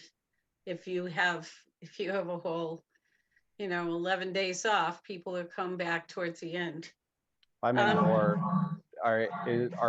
do tests, and forgive my ignorance, but are the tests continuing to be like available? If we said you have to get tested on Friday, Saturday, or Sunday, is that feasible, is I guess my point. No, they're not. So what that would mean is that, and I'm going to assume that they're not going to be open, at least the Holyoke Community College won't be open on Friday the 1st. So what it would basically mean is for those, depending on when the first practice was going to be for the swim team, they would have to go get it on Monday the 4th, or whatever day that week would be the first day of practice. Can I offer a suggestion? I know I'm not part of the committee, but the suggestion would be that a student can't start participating until they've demonstrated a negative test after January 4th. Yes. Yeah, basically that's what I'm saying. Yes. That's the Yeah, clarification. that's what they're trying to get. And remember, it takes Before it sometimes 2 to starts. 3 days, 2 to 3 days minimum sometimes to get the results back. Yeah, so that the season the participants would not be able to start to practice until they got their results back to prove that they had a negative result. And so practice couldn't start on the 4th. At best, it could probably start on the 6th or something like that. And so the coach and the participants would need to factor in how that first week would play out in January, the first season.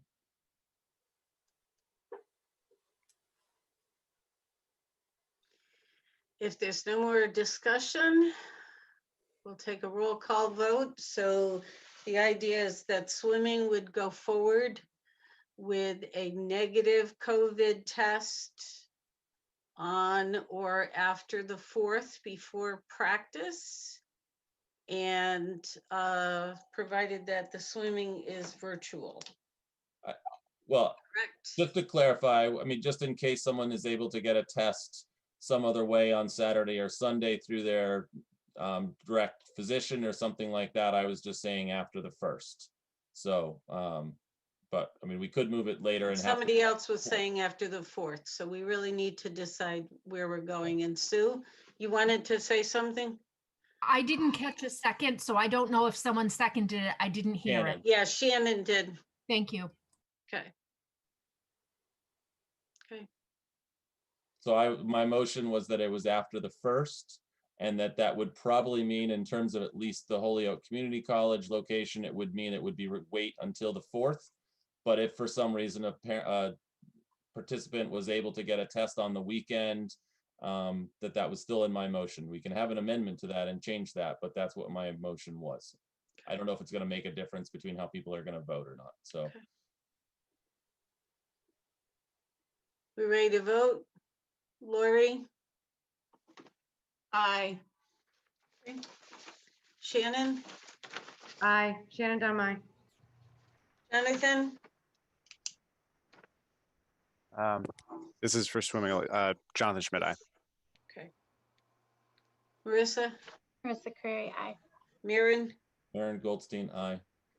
and Cindy Kuzensky, aye. I do feel differently about swimming. So I would like to then make a motion that we approve indoor practices, non-contact practices for hockey. And that this, again, would require a test, a negative COVID test after the first and prior to any start in practice or participation, would need to be able to provide them with that negative test. Any other discussion? I'll second. Okay, but do we want to have any discussion? Could I just insert aside from just saying non-contact, could we put in the requirement of 6 feet as like the in-school requirement that we've had up to this point? Yeah. You can condition and you can practice while maintaining 6 feet from each other. That's my request for the motion anyway. Yeah.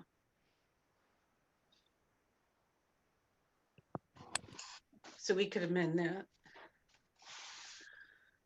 Well, only if the motion is amended by the person that made it, I suppose. Correct. And I guess my question is, we've had that rule for in school up to this Yep. point. So if we say non-contact, is it implied that that is the case because that's already No, you can get really close to each other and still not be contact.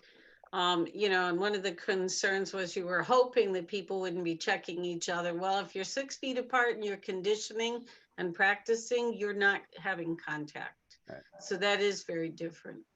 Yeah, I would say that when we did volleyball, there was no requirements of 6 feet apart. So I think we can say no contact, but I don't know. If there's other people that feel like that's a requirement to clarify they have to be 6 feet apart, then I would like the 6 feet apart. You're inside, and the numbers are growing. I would feel better with 6 feet, so I would love to see Jonathan's amendment to that.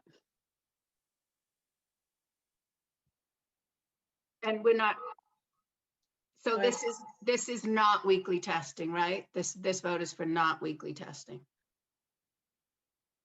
correct. My motion was for starting the season with the negative test after the first.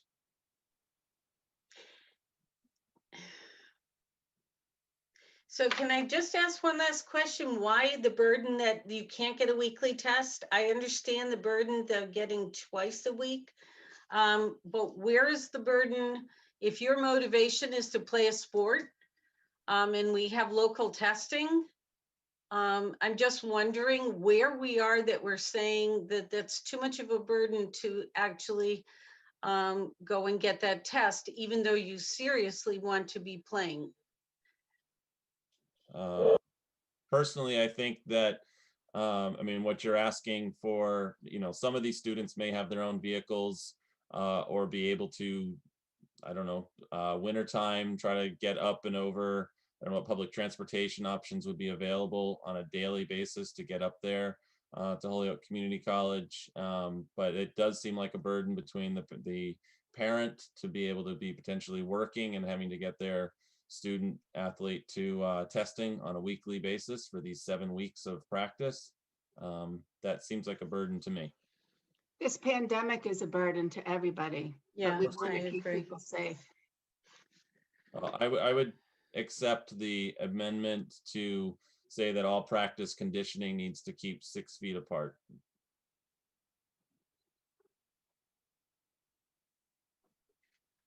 You have to second an amendment. I'll second the amendment. I suppose the one thing that we haven't brought up in all of this is the daily screeners that we also required. And I suppose we shouldn't just take that under assumption either.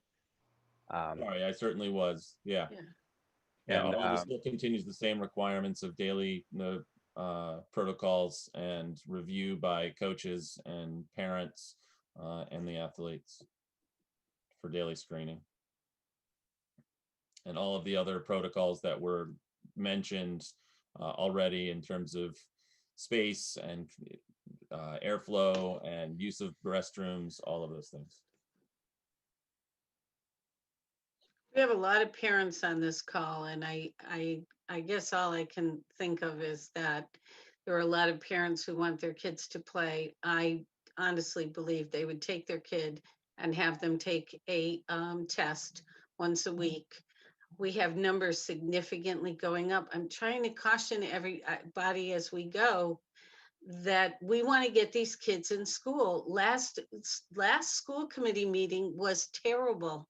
It was awful because we had so many families who were devastated, and we have a target goal of January to get them back in. And I really want everybody to think about that in terms of, to me, it's not a burden to get a test. Marissa? For the purposes of moving things along, can we take this vote and then if it fails, someone might offer a second proposal that uses Yeah. weekly testing? Yeah. So maybe just to reiterate the motion, is that helpful or? Mm-hmm. So just to reiterate, the motion is to approve winter sports for hockey, the use of non-contact 6 feet apart required practice and conditioning in the gym. All of those regular previously required protocols of daily screening, airflow, bathroom usage, and having a negative COVID test after January 1st before the start of any single participant's participation in practice.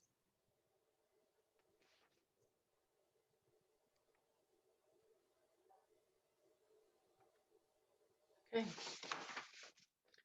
Lori? Laurie Garcia, no. Shannon? Aye. Jonathan?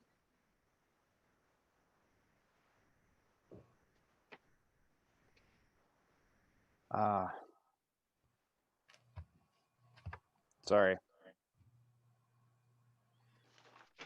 I'm going to say Jonathan Schmidt, no. Okay. Marissa? Marissa Curry, aye. Okay. Maren? Maren Goldstein, aye. Okay. And Cindy, no. If I can just make a comment about the weekly testing. So we're talking about bringing students back the same week that we let sports start. Are you going to make the rest of the students take a weekly test? First of all, we're not talking about bringing kids back on the 4th. We changed our dates. You've been talking about a target date of January 4th, have you not? No, we've been talking, we moved it back because we had to, because we are so sure that our numbers are going to go up and we won't know where they are on the 4th. Everybody knows this. We're not going to know what the true numbers are on the 4th. So yeah, we pushed everything back. Special Shannon, populations. I'll I think please talk special population. about that in a little while. Yeah, I think special populations were like the 14th or something Yes. like that, right? Yes. Well, I'm bringing something new to the committee tonight. Okay. I've just heard a target date of the 4th. That's why I brought it up. Yeah. No, you are correct, Shannon. Again, just to sort of keep this going forward, we've got plenty more conversations tonight to be had. So I'll make a motion that we allow indoor winter sports for hockey with required 6 feet apart, no contact condition practice that allows them to practice with all the previous requirements and requires them to have a weekly test, negative test. I guess that would be something that it would, in order for that to happen with report backs in terms of actually getting the negative tests, they would have to get a weekly test result, and then it's a week from when they get the negative that would be allow them to practice for that following week, which would be 3 practices or what have you. Is that clear enough? Clear enough as mud? I don't know. Can I just make an amendment to that, and at least until school starts? Until we open school, I don't understand why we would have to send them out to have testing done every week if we're in school. I agree. I think that if our numbers are low enough that we can get kids back in, I do believe that then it becomes almost like a hybrid model. And if we're holding on to 6 feet and no contact, I do see that as different. So then, just to clarify, this would that weekly testing would only be required until such time as we had a hybrid model, not remote or remote plus, but it would be a hybrid model where all students were in part-time in our schools, correct? I would second that. Yeah. Any more discussion? Okay, Lori? Laurie Garcia, aye. Shannon? Shannon Dunham, aye. Jonathan? Jonathan Schmidt, aye. Marissa? Marissa Curry, aye. Maren? Maren Goldstein, aye. Cindy Kuzensky, aye. So there's hockey. Basketball. So I'd like to make a motion that allows indoor winter sports practice for basketball, that we require 6 feet apart, no contact practice, conditioning, all of the regular other protocols of daily screening, and a negative test after January 1st. Are we also going to say that we have to have them have weekly testing? I guess I don't know. My suggestion is that would be the shortcut, Okay. looking at how we voted the last time. So we will require weekly testing of these athletes to be athletes during the season until such time as the school enters back into a hybrid model. I second that. Any more discussion?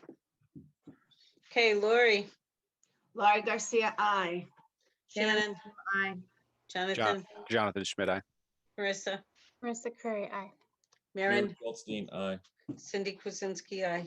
So if I can just make one clarification on that, just so that we're 100% clear to our athletic director and principal and all the athletes, what that is saying is that once you have a test and you get the results back, let's say for an example, you go in on January 4th and have a test, you get the result back on January 6th. That means that test is good for 7 days, and then you have to go back in again. So there is the possibility that even if you waited till the following Monday, the 11th, and then it took 3 days to get your result back that time, there may be a lapse where you would not be allowed to practice. So any negative test result gives you the ability to practice for 7 days at a time. So Maren, if a student gets tested on like a Friday and gets their results on Monday. Yep, they're good. then they can practice till Right, I see what you're saying. practice Monday to Sunday, and then they have to have a negative back in by Monday of the following week in order to start practice. Otherwise, they would not be able to go to the conditioning practices that were offered to them. It's a lot of administrative management by the coaches, but hopefully that's something that will be possible. Did you want to ask? It's 7 days from the test, not from the result, right? Is that? No, I think we have to say, because we can't control how long the result takes to get the results, it's 7 days from the result. So Right, because if you took a test and you didn't get the results for 4 days, you could be playing positive and then you get the results. So you get the results and your 7 days goes. Yeah, so it's 7 days from the result time period. So if results are coming back in 1 day, then you could shorten how often you could be tighter up to when you get the next test. But otherwise, so for instance, if you have a negative and then it goes 7 days and you get tested, but then it takes 5 days to get a result back, you're off practice for those 5 days while you're waiting for the result. It's not that you had another test, it's that you haven't had your results back, and so you have to wait till the results come in. So any negative test, that result lasts for 7 days. But also, just to reiterate that, so you can't get tested until essentially the 4th. The results come back, go back on Friday and get another test so that by Monday you have the results. You know what I'm saying? There's no limit to how many tests you have. So, you have to wait till Monday the 4th, go back on Friday the 9th or whatever it is, 10th. Lori? Weekly testing doesn't work that way to try to prevent this spread. What you're supposed to do, you get tested initially, get that result. That only captures that one day. You could really get infected the next day, but you can't run testing that way. So the way it's advised is you get a test weekly on the same day. You don't have to wait for the results because you're really only capturing that one day.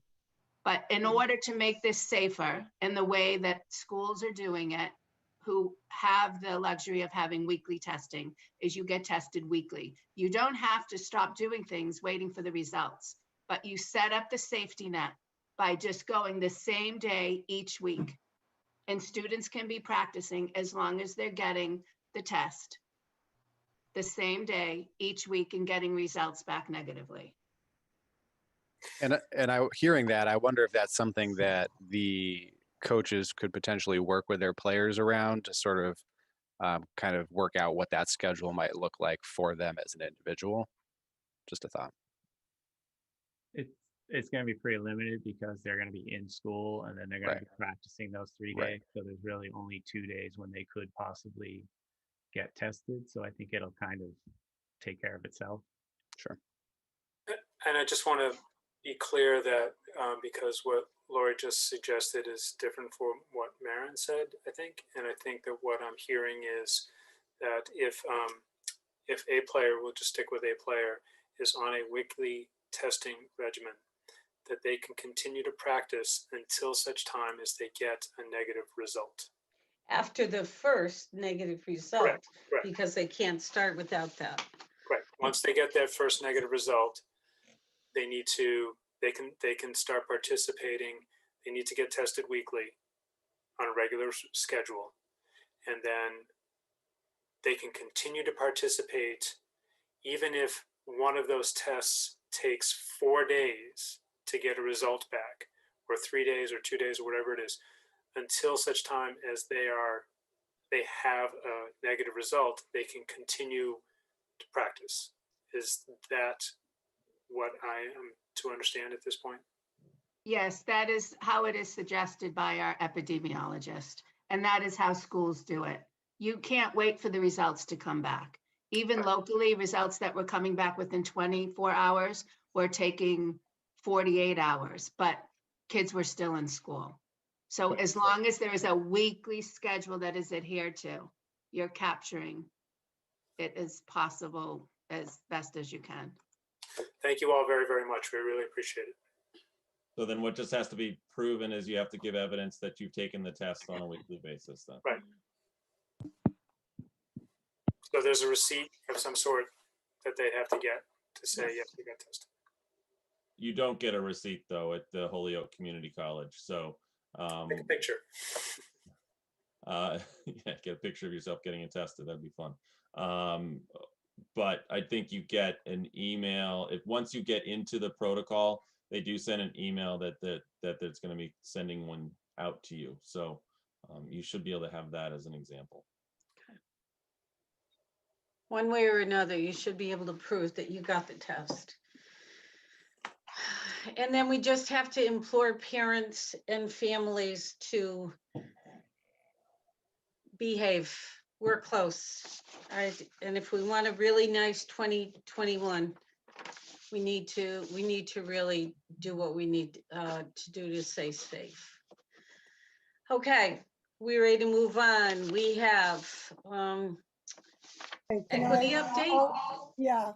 I'll take it on. Thank you.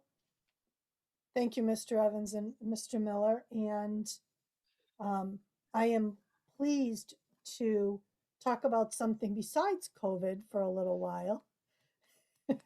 Another important topic in the district is our equity work, which continues even remotely.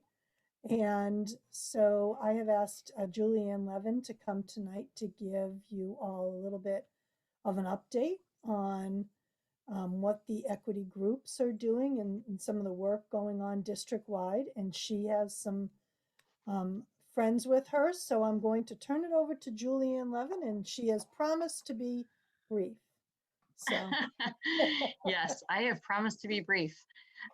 It's so good to see everyone. It's so good to see your faces, and I'm very excited to be here and to be talking about something that we have talked about with each other for years now. Although I just want to note the difference that every agenda item that you have addressed tonight has been about equity. And that's a real change from when I started giving these equity updates. So it's really, I know it's been really tough, and none of these are good decisions that you have to make. But I do think it's important to note that you talk about equity in every decision you make. And that's something that we should honor around the work that we've done in this district. So thank you for that.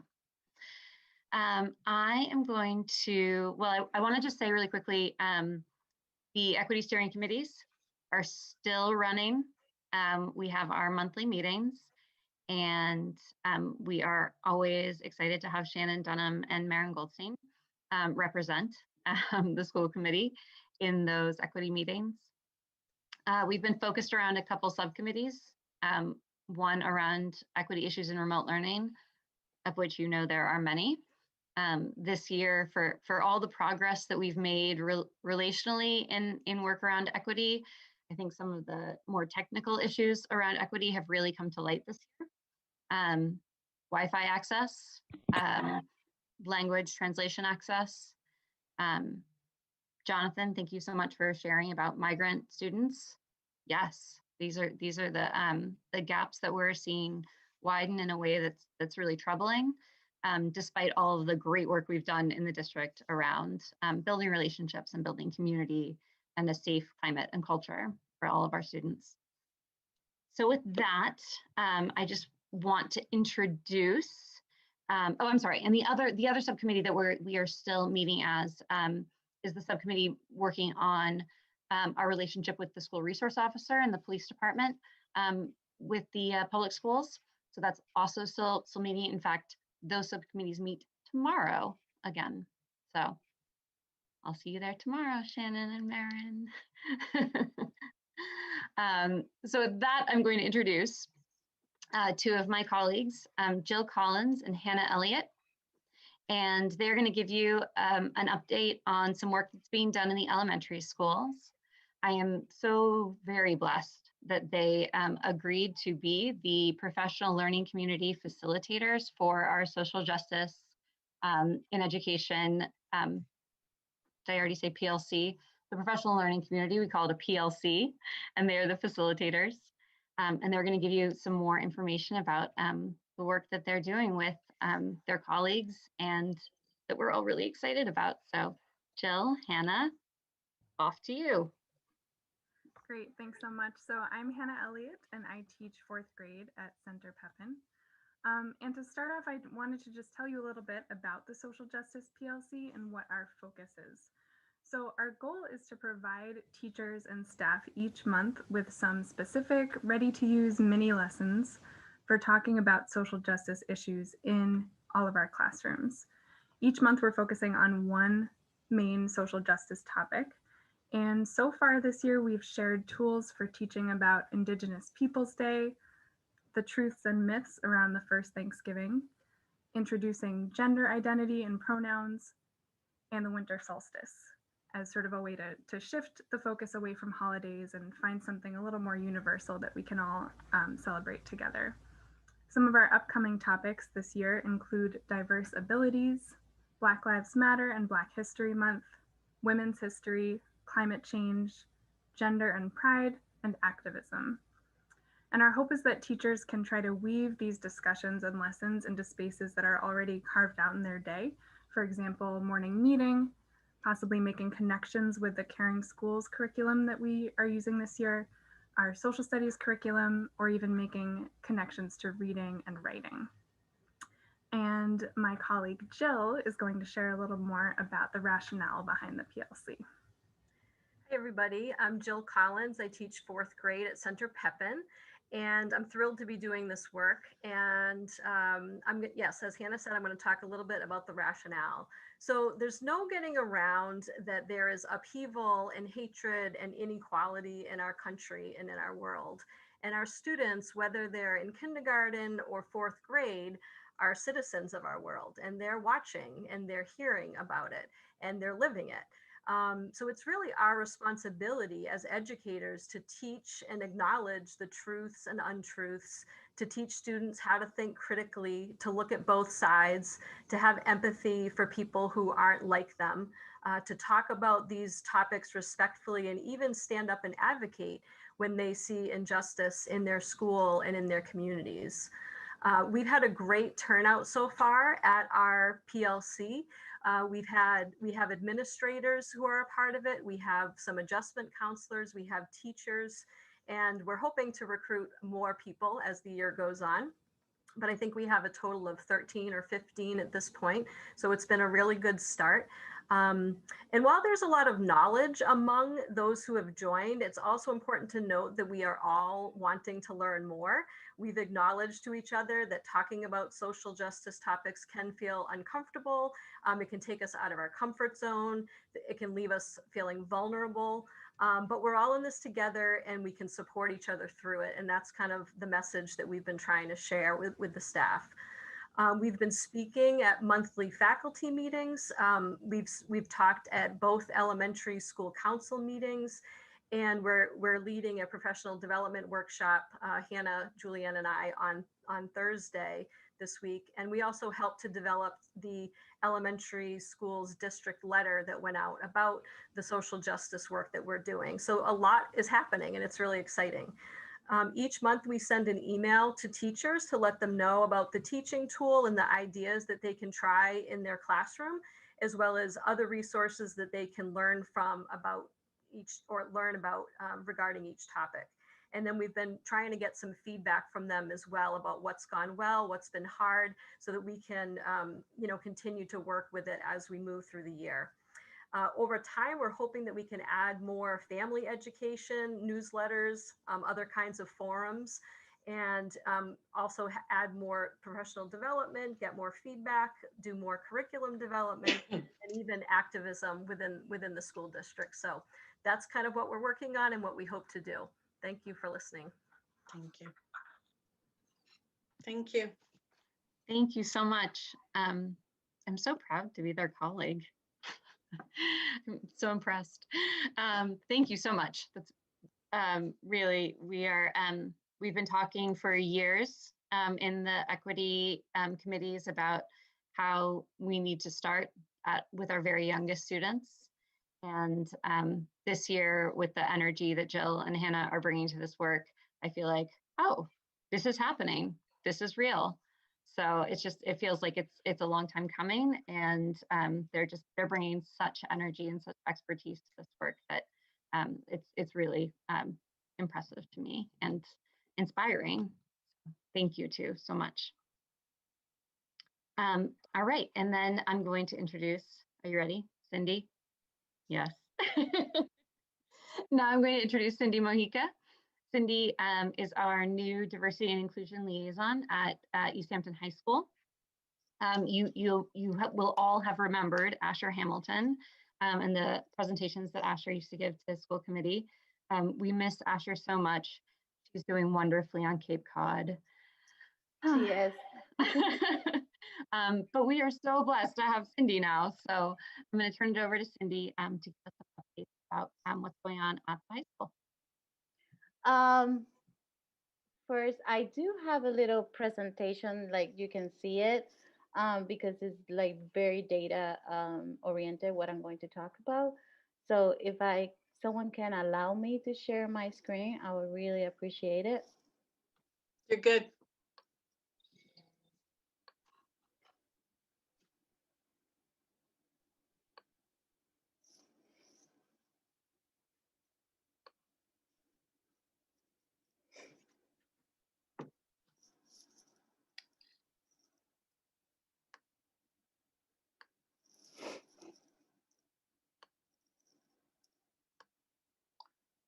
So can anyone see this? Yes. Okay. So again, my name is Cindy Mojica, and I kind of replace Asher Hamilton at the high school. And this is what we have been working. I'm going to talk about who we are, what is under the Diversity and Inclusion Center, what have we working on.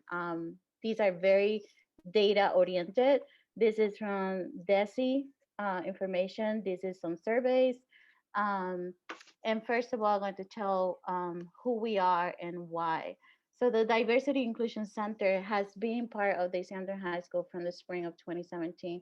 The center was established from a recommendation by the Attorney General's report, and his findings were multiple inequitable problems at the high school.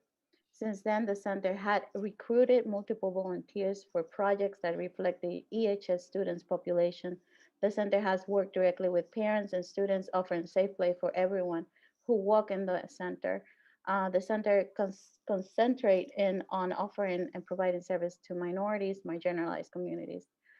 One thing that it happened in 2019, we got a grant from Safe Passages called the Healthy Relationship Grant, and this covers 13 hours in the Diversity Inclusion Center. So what is part of the Diversity Center right now? So we have the Diversity Leadership Club, the Healthy Relationship Program, the Student Support Team, I'm part of that, data collection activities, leadership collaborative youth art program, the Learning Center, and we're providing support in translation and connecting with families and students. What the center has been working on is the youth art program has been running for the past 6 weeks with AHA students in surrounding high schools. This program is running because of Easthampton City Arts, thanks to them. Diversity Leadership Club is open an hour for 3 days a week. We have helped students with college information, any need to come up with that will come in those meetings. Data collecting for the first semester. This data is to detect which areas the district needs to focus to be equitable and to help make better decisions when students at EHS need help with technology, mental health, academics, and family support. Creating connections with families and students around the city, working directly with students at the Learning Center. This has helped create a connection with the students and the staff, providing support to the students, and that will be at the students support team at EHS, and looking new ways. So we have established a website, a Facebook page, and a YouTube channel. So these are our current data. And the city is Hampton. This is just a visual data. The green represent the white population right now at this Hampton. And this is our school district staffing. So the green is the white, the red is the black, and the blue is the Hispanic, the dark blue. And then the light blue will be any other mixed race. This is data academically endangered. Oh, sorry. That went too fast. Oh. Oh no. There we go. Oh no. Oh, there we go. So we can see here that the first dangers, oh no, this is not good. Sorry. The Hispanics and African Americans are still affected by learning, how we do learning and provide services to them. This is not to pinpoint anybody. This is just a data just reflecting from DESI. So this is not, blaming anybody or, saying somebody's not doing their job. It's just data reflected. And the average student, the residents, this is a ratio that I did. And this is the population right now that's been affected. So this is a map from Easthampton. This is no house indicating for addresses. It's just a ratio of Easthampton and which property.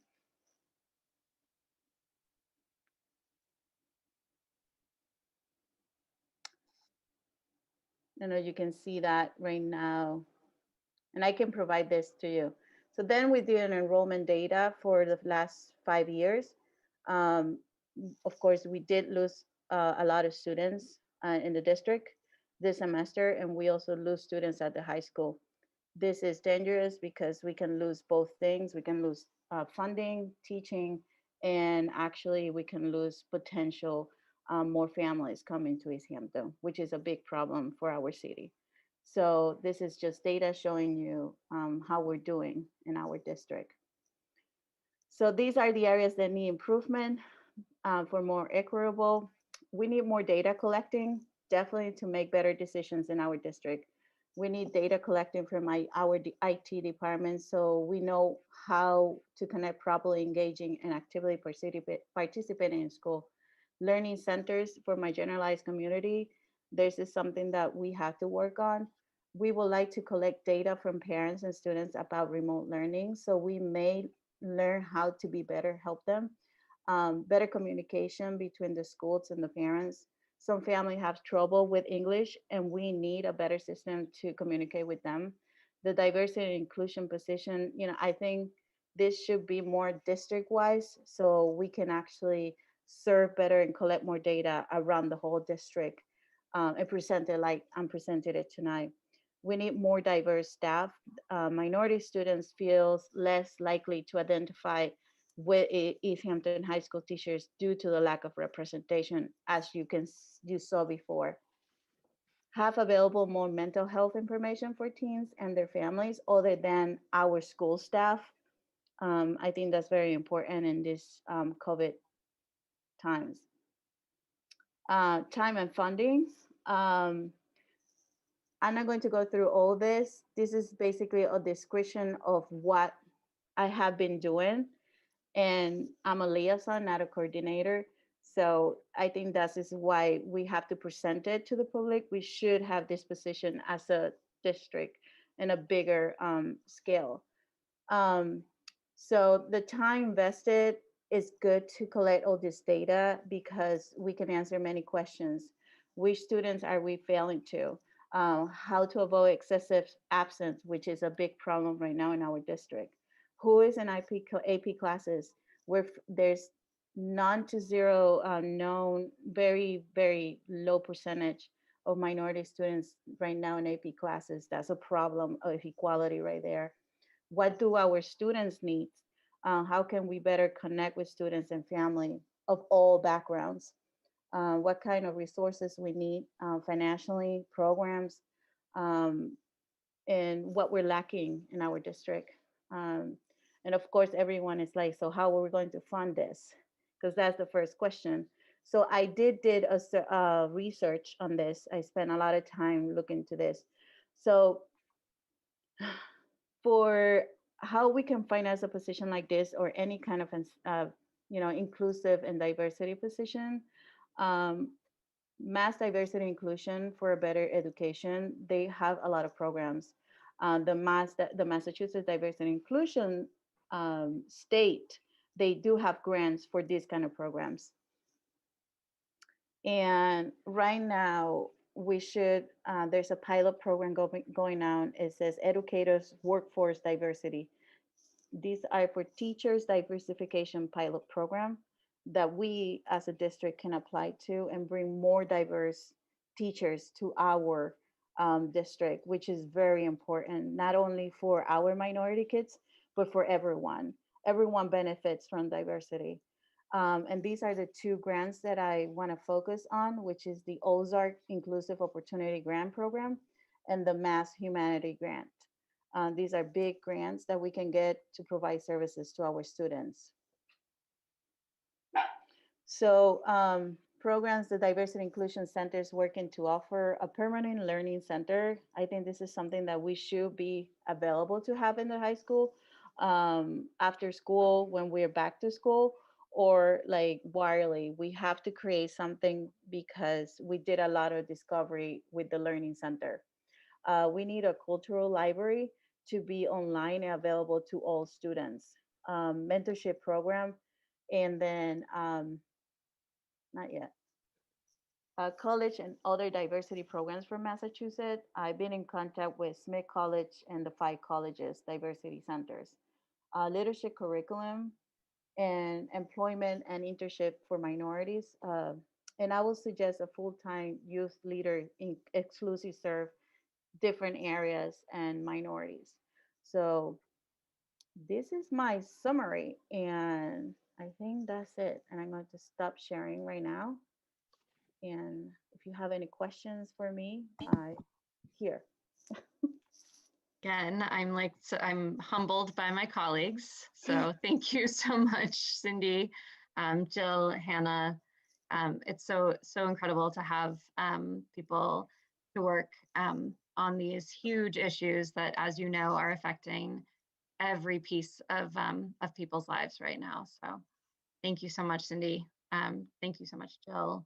Thank you, Hannah. I'm blessed to call you my colleagues. And thank you, school committee. Okay, any questions? Dr. Leclerc. I just wanted to echo Julianne's sentiments to Hannah and Jill and Cindy. It's great the work that they are doing for our district this year. It's so needed, and I think we're wrapped up in so many other issues. And as I listen to them speak tonight, it reminds me that there are so many intersections to the work that we're doing.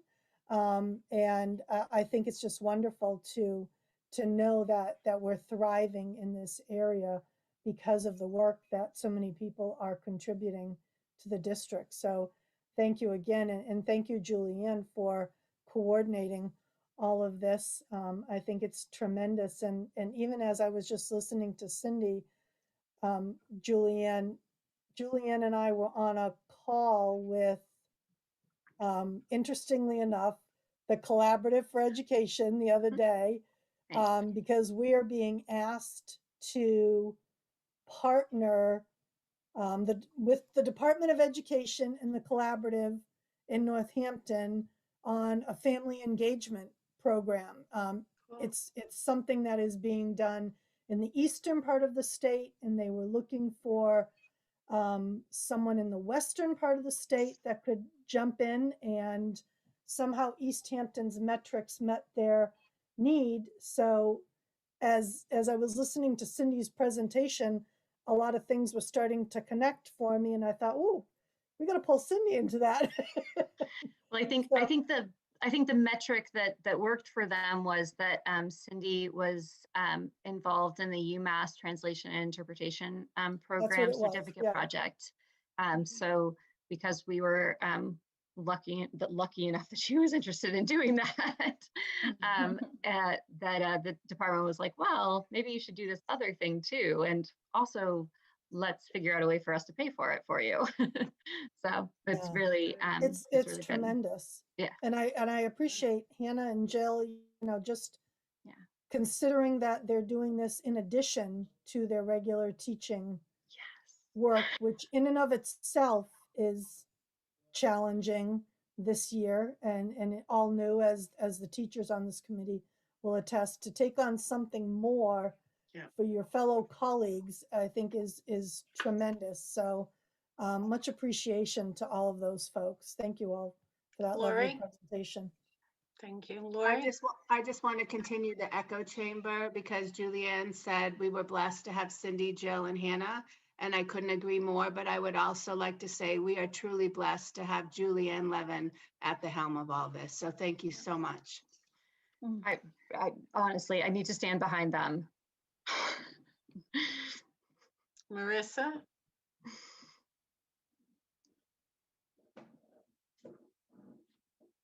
Oh, for some reason we can't hear you. For whatever reason, these headphones aren't working tonight. Yes, big applause for everyone, and great thanks for all this really hard work. And thinking about the committee's time as a resource and how we equitably use our time,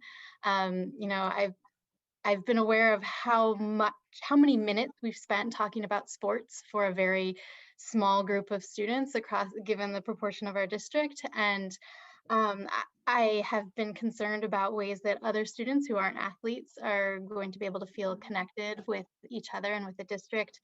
So I was really interested to hear about this youth art club and the diversity leadership club. And I'd love to hear a little bit more about those and if there's things that we can do to support those opportunities or expand them. So I would say that is one thing. And then the other thing that occurred to me while looking at this really interesting data that you presented, Cindy, I had been concerned about some of the reports about failures at the high school, students who are really struggling academically. And perhaps Dr. Leclerc, for a future meeting, it might be useful to get some report back on how are students doing? And I don't know if this is data that we have access to, but can we break that down against these various demographic markers? Okay, so I will answer each question. The Youth Art Project is a collaboration from the Easthampton CDR. The president, the coordinator, Pasqualina, contacted me, and this is a BIPOC POC project for students to give voices to students. So we have multiple nationalities, but they are all for minority. So this has been working for 6 weeks, and now in December 14, they're going to have a show, and it's going to be a live internet logging, and they're going to present their work. It's going to be a poem, a visual art project that the 5 students did. These are students from 1 freshman, 2 juniors, 1 sophomore, and I believe only 1 senior. And like I said, these are students from different districts, including Easthampton. There's 2 students from Easthampton, and it was offered to 10 students, but due to the lack of connection that we're having with families at this point, that's the result of it. This program is going to be offered next fall too. So we're going to have 10 seats. We have a professional, a Mongolic teacher. She actually taught them singing, writing, composition, videography, and they actually wrote some songs too. So so that was that. The Diversity Leadership Club is being open for students at the high school. I open a link Mondays, Tuesdays, and Thursday, and that's open 4 to 5. And we leave that link always open. It's just the same link all the time. I send a reminder every day for the students to click in and just log in. The goal is for next semester to actually offer a leadership class in this for the students. There's a whole curriculum that I created for the students, and I think that's something that we really, really need at the high school is an actual leadership program so we can give voices to the students. Because of remote learning, I discovered that there's a lot of missing critical thinking from the students because they don't have that, they're not actually learning that in the classroom. So they need a way to learn that. So that's that. About the other data, I think you have access to that through Power Schools. That's how I got my data, Power Schools, DESI, and I think Mr. Evans actually helped me with that. Yeah, Cindy, I wanted to add one of the conversations that we had about that data was around the geographical clusters, and that we could see that there were clusters of students who had failed multiple classes in Q1 who were in publicly subsidized housing areas. So most of the students are, I really didn't want to I just wanted to do like a ratio. But basically those, if you look at the map I can provide to you, is actually our lower income sections in Easthampton who are suffering. And I have data from, I've been to a few family houses doing a little survey before I presented this. And it goes from not receiving a laptop, all the way to 10 tickets to the IT and never getting back to them. So it's like a different things, Wi-Fi, prices of Wi-Fi, lack of information that they can actually get help from the school system. I don't know if you want to talk about that, Julianne. But there's a lack of information that parents and guardians don't know about from the school. Yeah, I think that we've talked a lot about translation and interpretation, and how there are families that we just have not been able to communicate with as they've needed us to. So that's something that we're working on. And I think also just in terms of internet access, it's, just having conversations last week about, you can get basic internet access, right? But you can also get like a higher version of internet access that has more bandwidth, and that if you're a family that has basic internet versus a family that has more internet, a higher bandwidth, then that's actually impacting your access to your education right now. So those are some of the conversations we're trying to have with families, finding out like, well, what's your internet plan, and how can we make that better for you? And yeah, it takes a lot of communication. It takes a lot of back and forth, and our resources, certainly the tech department, is stretched thin in terms of resources, and we've been really trying hard to not have this be something that's so greatly impacting the families that are already marginalized by the systems. So I just have a quick, I know Lori has a question, but I have a quick clarifying question. Did you say that some people have 10 tickets without an answer with the IT department? Well, it's not 10 tickets, but like a multiple. Yeah, I think it just means that like there are some problems that are so complicated that it goes like on and on and on. Okay. It's just like it's not. They aren't problems that you can just fix right away. It's like we have. It's like families. one the computer didn't turn on. Okay. The computer froze. Okay, so it's not a matter of not being responded to. It's a matter of just multiple problems with one piling up. computer. Okay. Yeah, like freezing up. Okay. Not connecting to the Google Classroom. Okay. Yeah. All right, Lori. And I was concerned to hear that some people still don't have laptops or Chromebooks. Yeah. And then I was really listening to the fact that it was a communication issue. And I'm not sure if our district already knows about it and uses it, but the program Talking Points, which is a great way to get in touch with parents of all different languages. Mm-hmm. Yeah, we have an interpretation service. I think that the issue more is that without having our big shipment of Chromebooks and having students all on one platform, that's just been a real struggle for us. Like we definitely are down to our last devices to exchange with older devices. Okay. To make sure that students have something to be on. But we're hopeful that shipment of Chromebooks is coming in really soon, and we're going to be able to fix a lot of those problems just by having some more reliable devices for students to have. But I would suggest you just look into that, Julianne, that talking points. Got it. Yep. Because you don't need a person. If teachers are having trouble, like with students in the classroom, it's just sending a text message and it's interpreted right away. And it can be continual contact with families without having to get a third party. And it's very helpful. Okay. Gotcha. Thank you so much, Lori. That sounds good. Yeah. So as we move on and continue this this work, new challenges present themselves like a global pandemic. But we are still here doing this work with you, and thank you so much for listening to us year after year and supporting us as we continue to do this.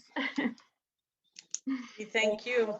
And I hope we can bring this team back again, in a few months, and maybe give us an update again, because I don't think it's a one and done. And I think the work that they're doing is ever evolving, and hopefully as we can get students back in school, then we can start engaging in a different way. So I think it would be important to have them come back hopefully in the spring.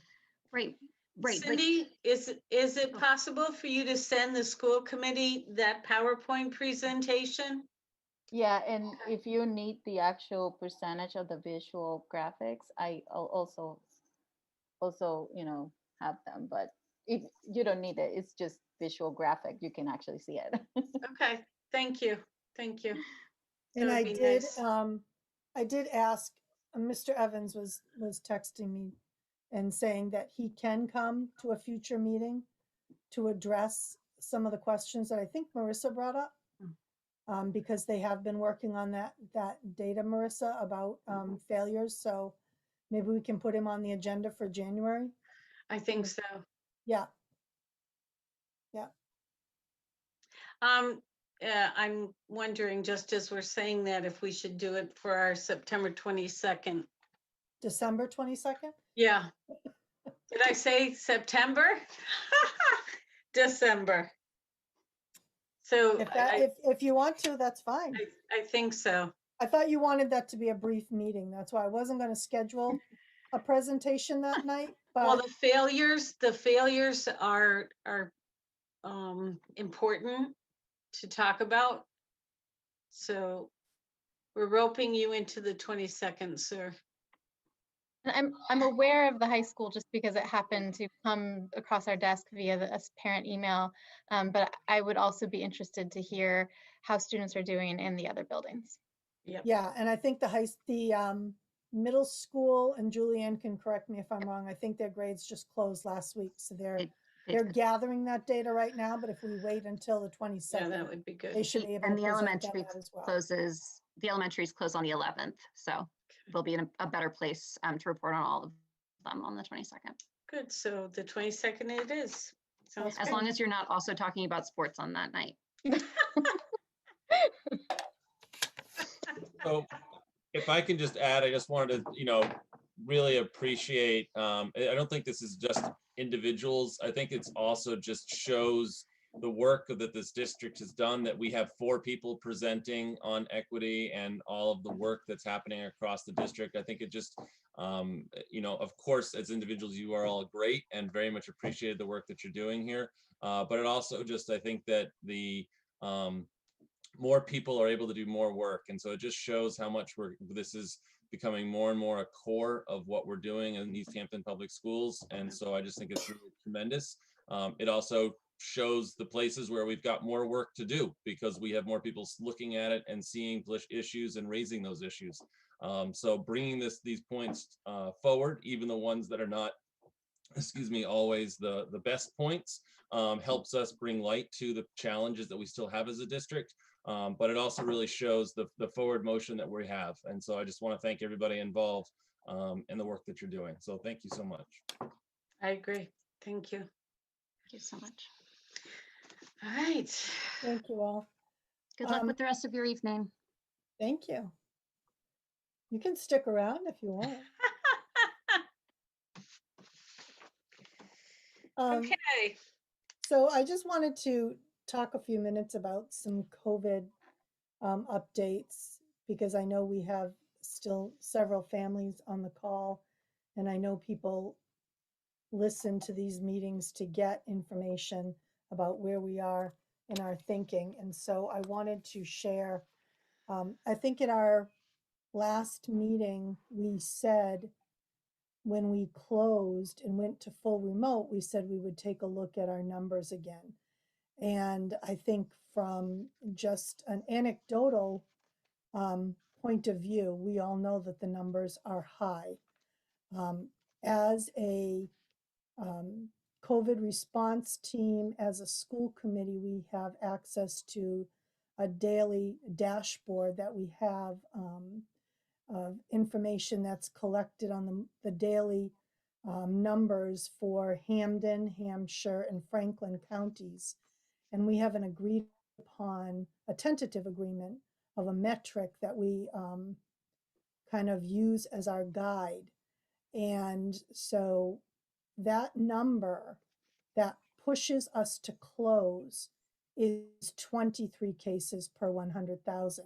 And for the people on this call that are wondering where that number comes from, it comes from a website called the Global Epidemic.com, which is based on Brown University School of Public Health, which is a metric that is used throughout the country.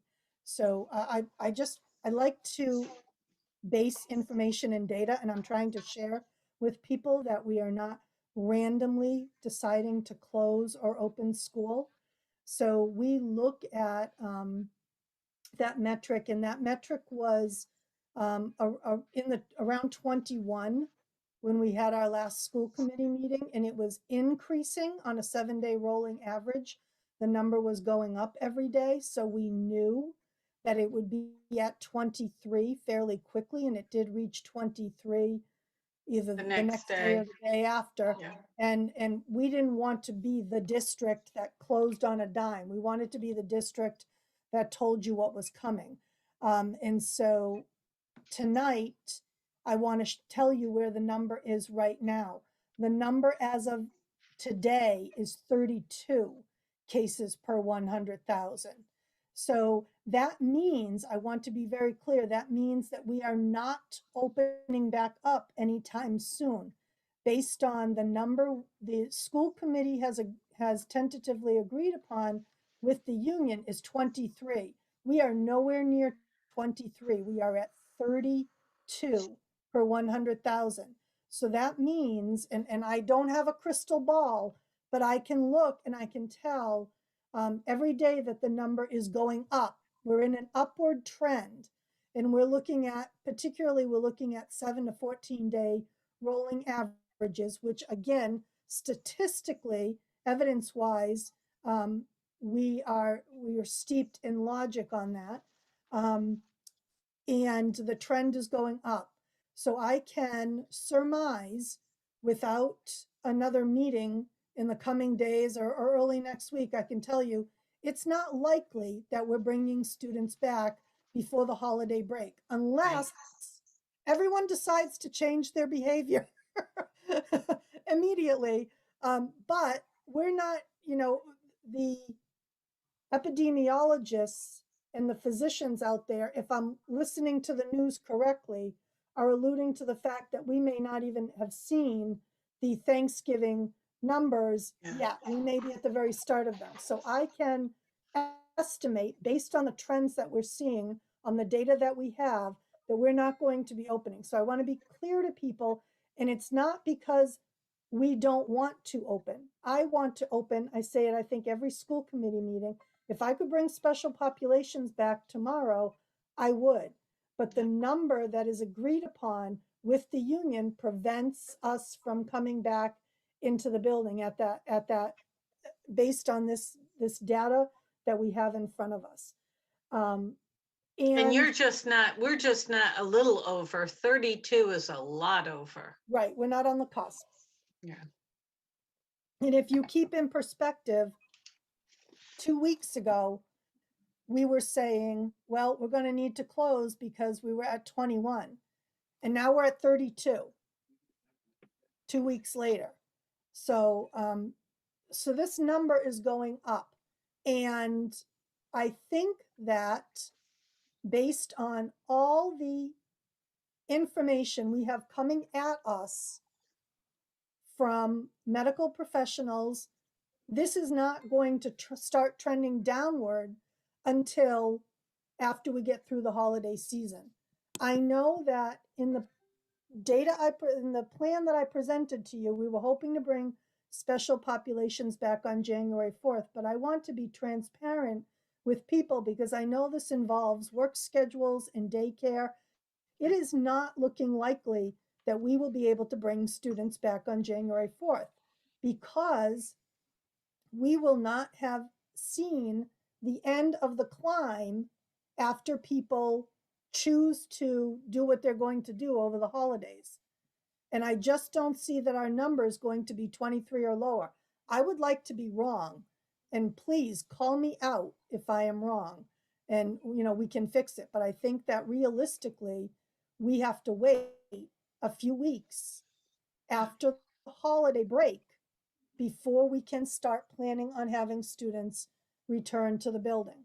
Laurie? I appreciate all of that you just said, Dr. LeClaire, but it's important to say that it's not just because of discussions with the union, it's because of public safety. Right. And I think that if people just hear that it's union driven, they're getting the wrong impression. And I want to make it clear that we're not talking to an epidemiologist who is a union member. We are talking to science-based facts. And Right. it isn't just because of what the union is saying. Right, and I think to back up your point, Lori, the governor today announced a rollback on the phase, which Easthampton had already done, but now they're going to do that statewide.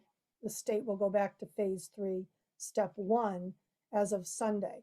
So it's another indicator that we're on this upward trend. And this upward trend is putting us, if anyone wants to look up this globalepidemic.com website, it's putting us in the red. Maybe on the Massachusetts map, we're in yellow, but that is one piece of data that we look at. We're looking at a lot of sources of information that are steeped in evidence. So I want to be clear with people that it is not looking like we are going to get students in the building after the holiday break. Right. We will, I think in our first January meeting, and I don't know what the date is off the top of my head. The 8th. Yeah, I think that we can. Sorry, my bad, the 12th. The 12th. I think that's the opportunity at that meeting for us to review the metrics, and hopefully we see the metrics either starting to stabilize or starting to turn downward, and then we can have the conversation about bringing students back. I will share with the teachers, what my hopes and plans are so that, for preparation purposes, they can begin planning what they need to do. I mean, ideally, I would like to get special populations in by the end of January, beginning of February. Absolutely. And then, and get the learning centers back up and running. And if we could get some other grades in, I'd like to do that as well. But I can put a plan forward to you in January with that. And I don't mean to be evasive with families, but I think that until the numbers begin to stabilize, it is senseless for us to keep having the conversation when, we're giving people false hope. Because I think that there's a number that we have to get to feel that we are ensuring the safety of our staff and our students. And I hear all the pleas that people are making. And I know that people are saying, well, why can't we come back? The ones that want to come back can come back, and the ones that don't want to come back don't have to come back. Well, that's going to be true once we get to that stabilized threshold that we're trying to meet. Right now, we're in a surge, and we can't put our staff in a vulnerable position by forcing them to go into school. And people may feel that they may feel like their child is okay to go back into school because maybe their child is very healthy and they don't feel that they have that vulnerability. But we also have other aspects that we need to consider. So that's what I wanted to share out, and I open it to the floor. Thank you. Marissa? This is a bit of an aside, but I believe we added the December 22 meeting to enable us to discuss metrics for that potential January 4th opening. Yeah. And given that seems extremely unlikely, I don't want to single-handedly require us to meet on December 22nd because I requested that data presentation. That would certainly be just as relevant at our January 12th meeting. So if we don't have any other action items, I just wanted to be clear that I would be fine with that material being presented at our first of the year meeting. I agree. Does everybody agree with that? And we won't have the September 22nd? we'll just wait for the January 12th. Do I have a thumbs up from everybody for that? Okay, all right, so we'll do that. Okay, so But to Mr. clarify, Evans. Cynthia, we're going to cancel the December 22nd meeting because you've again Correct. introduced to me the September, so it's. I didn't say it again, did I? Yes, you did. Oh my God, where is that coming from? I don't know, maybe I want to move the clock back so we could start again. I don't know.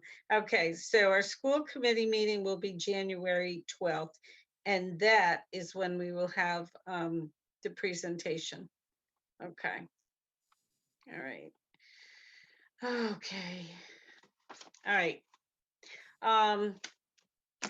Sad news, please, families, everybody, if we want to get back in school, you've got to forget about vacations. I mean, everybody around the nation has been pleading. I'm pleading, we are hearing everybody's heartbreak. You want your children back in school. Let's get them back in school, and that is going to take not traveling and not mixing and matching over the holidays. Find some way to meet with your family over Zoom, have a big Christmas party, but do it virtually. We just can't, because the more we gather, the higher these numbers are going to go. All right, thank you. Anything else before we go on to matters for action? I do have some good news. Dr. Leclerc has texted me that we do not need our executive session. So at the end of this, we will be adjourning from this meeting. So that is good news. Jonathan? One quick thing under other, just to echo us, something that I think Marissa alluded to earlier. In terms of thinking about future meetings, we have talked a lot about sports. I would be very interested to also hear about some of the activities that I know students have been missing that are, take place in other parts of the school, be it the theater department or the arts or what have you. I would just be really curious to hear how the students are being supported and if there's anything that we might want to do to support them. Excellent. Okay, so that sounds good. So if we have nothing else, we'll go to matters for action and payroll, and we will get out of here.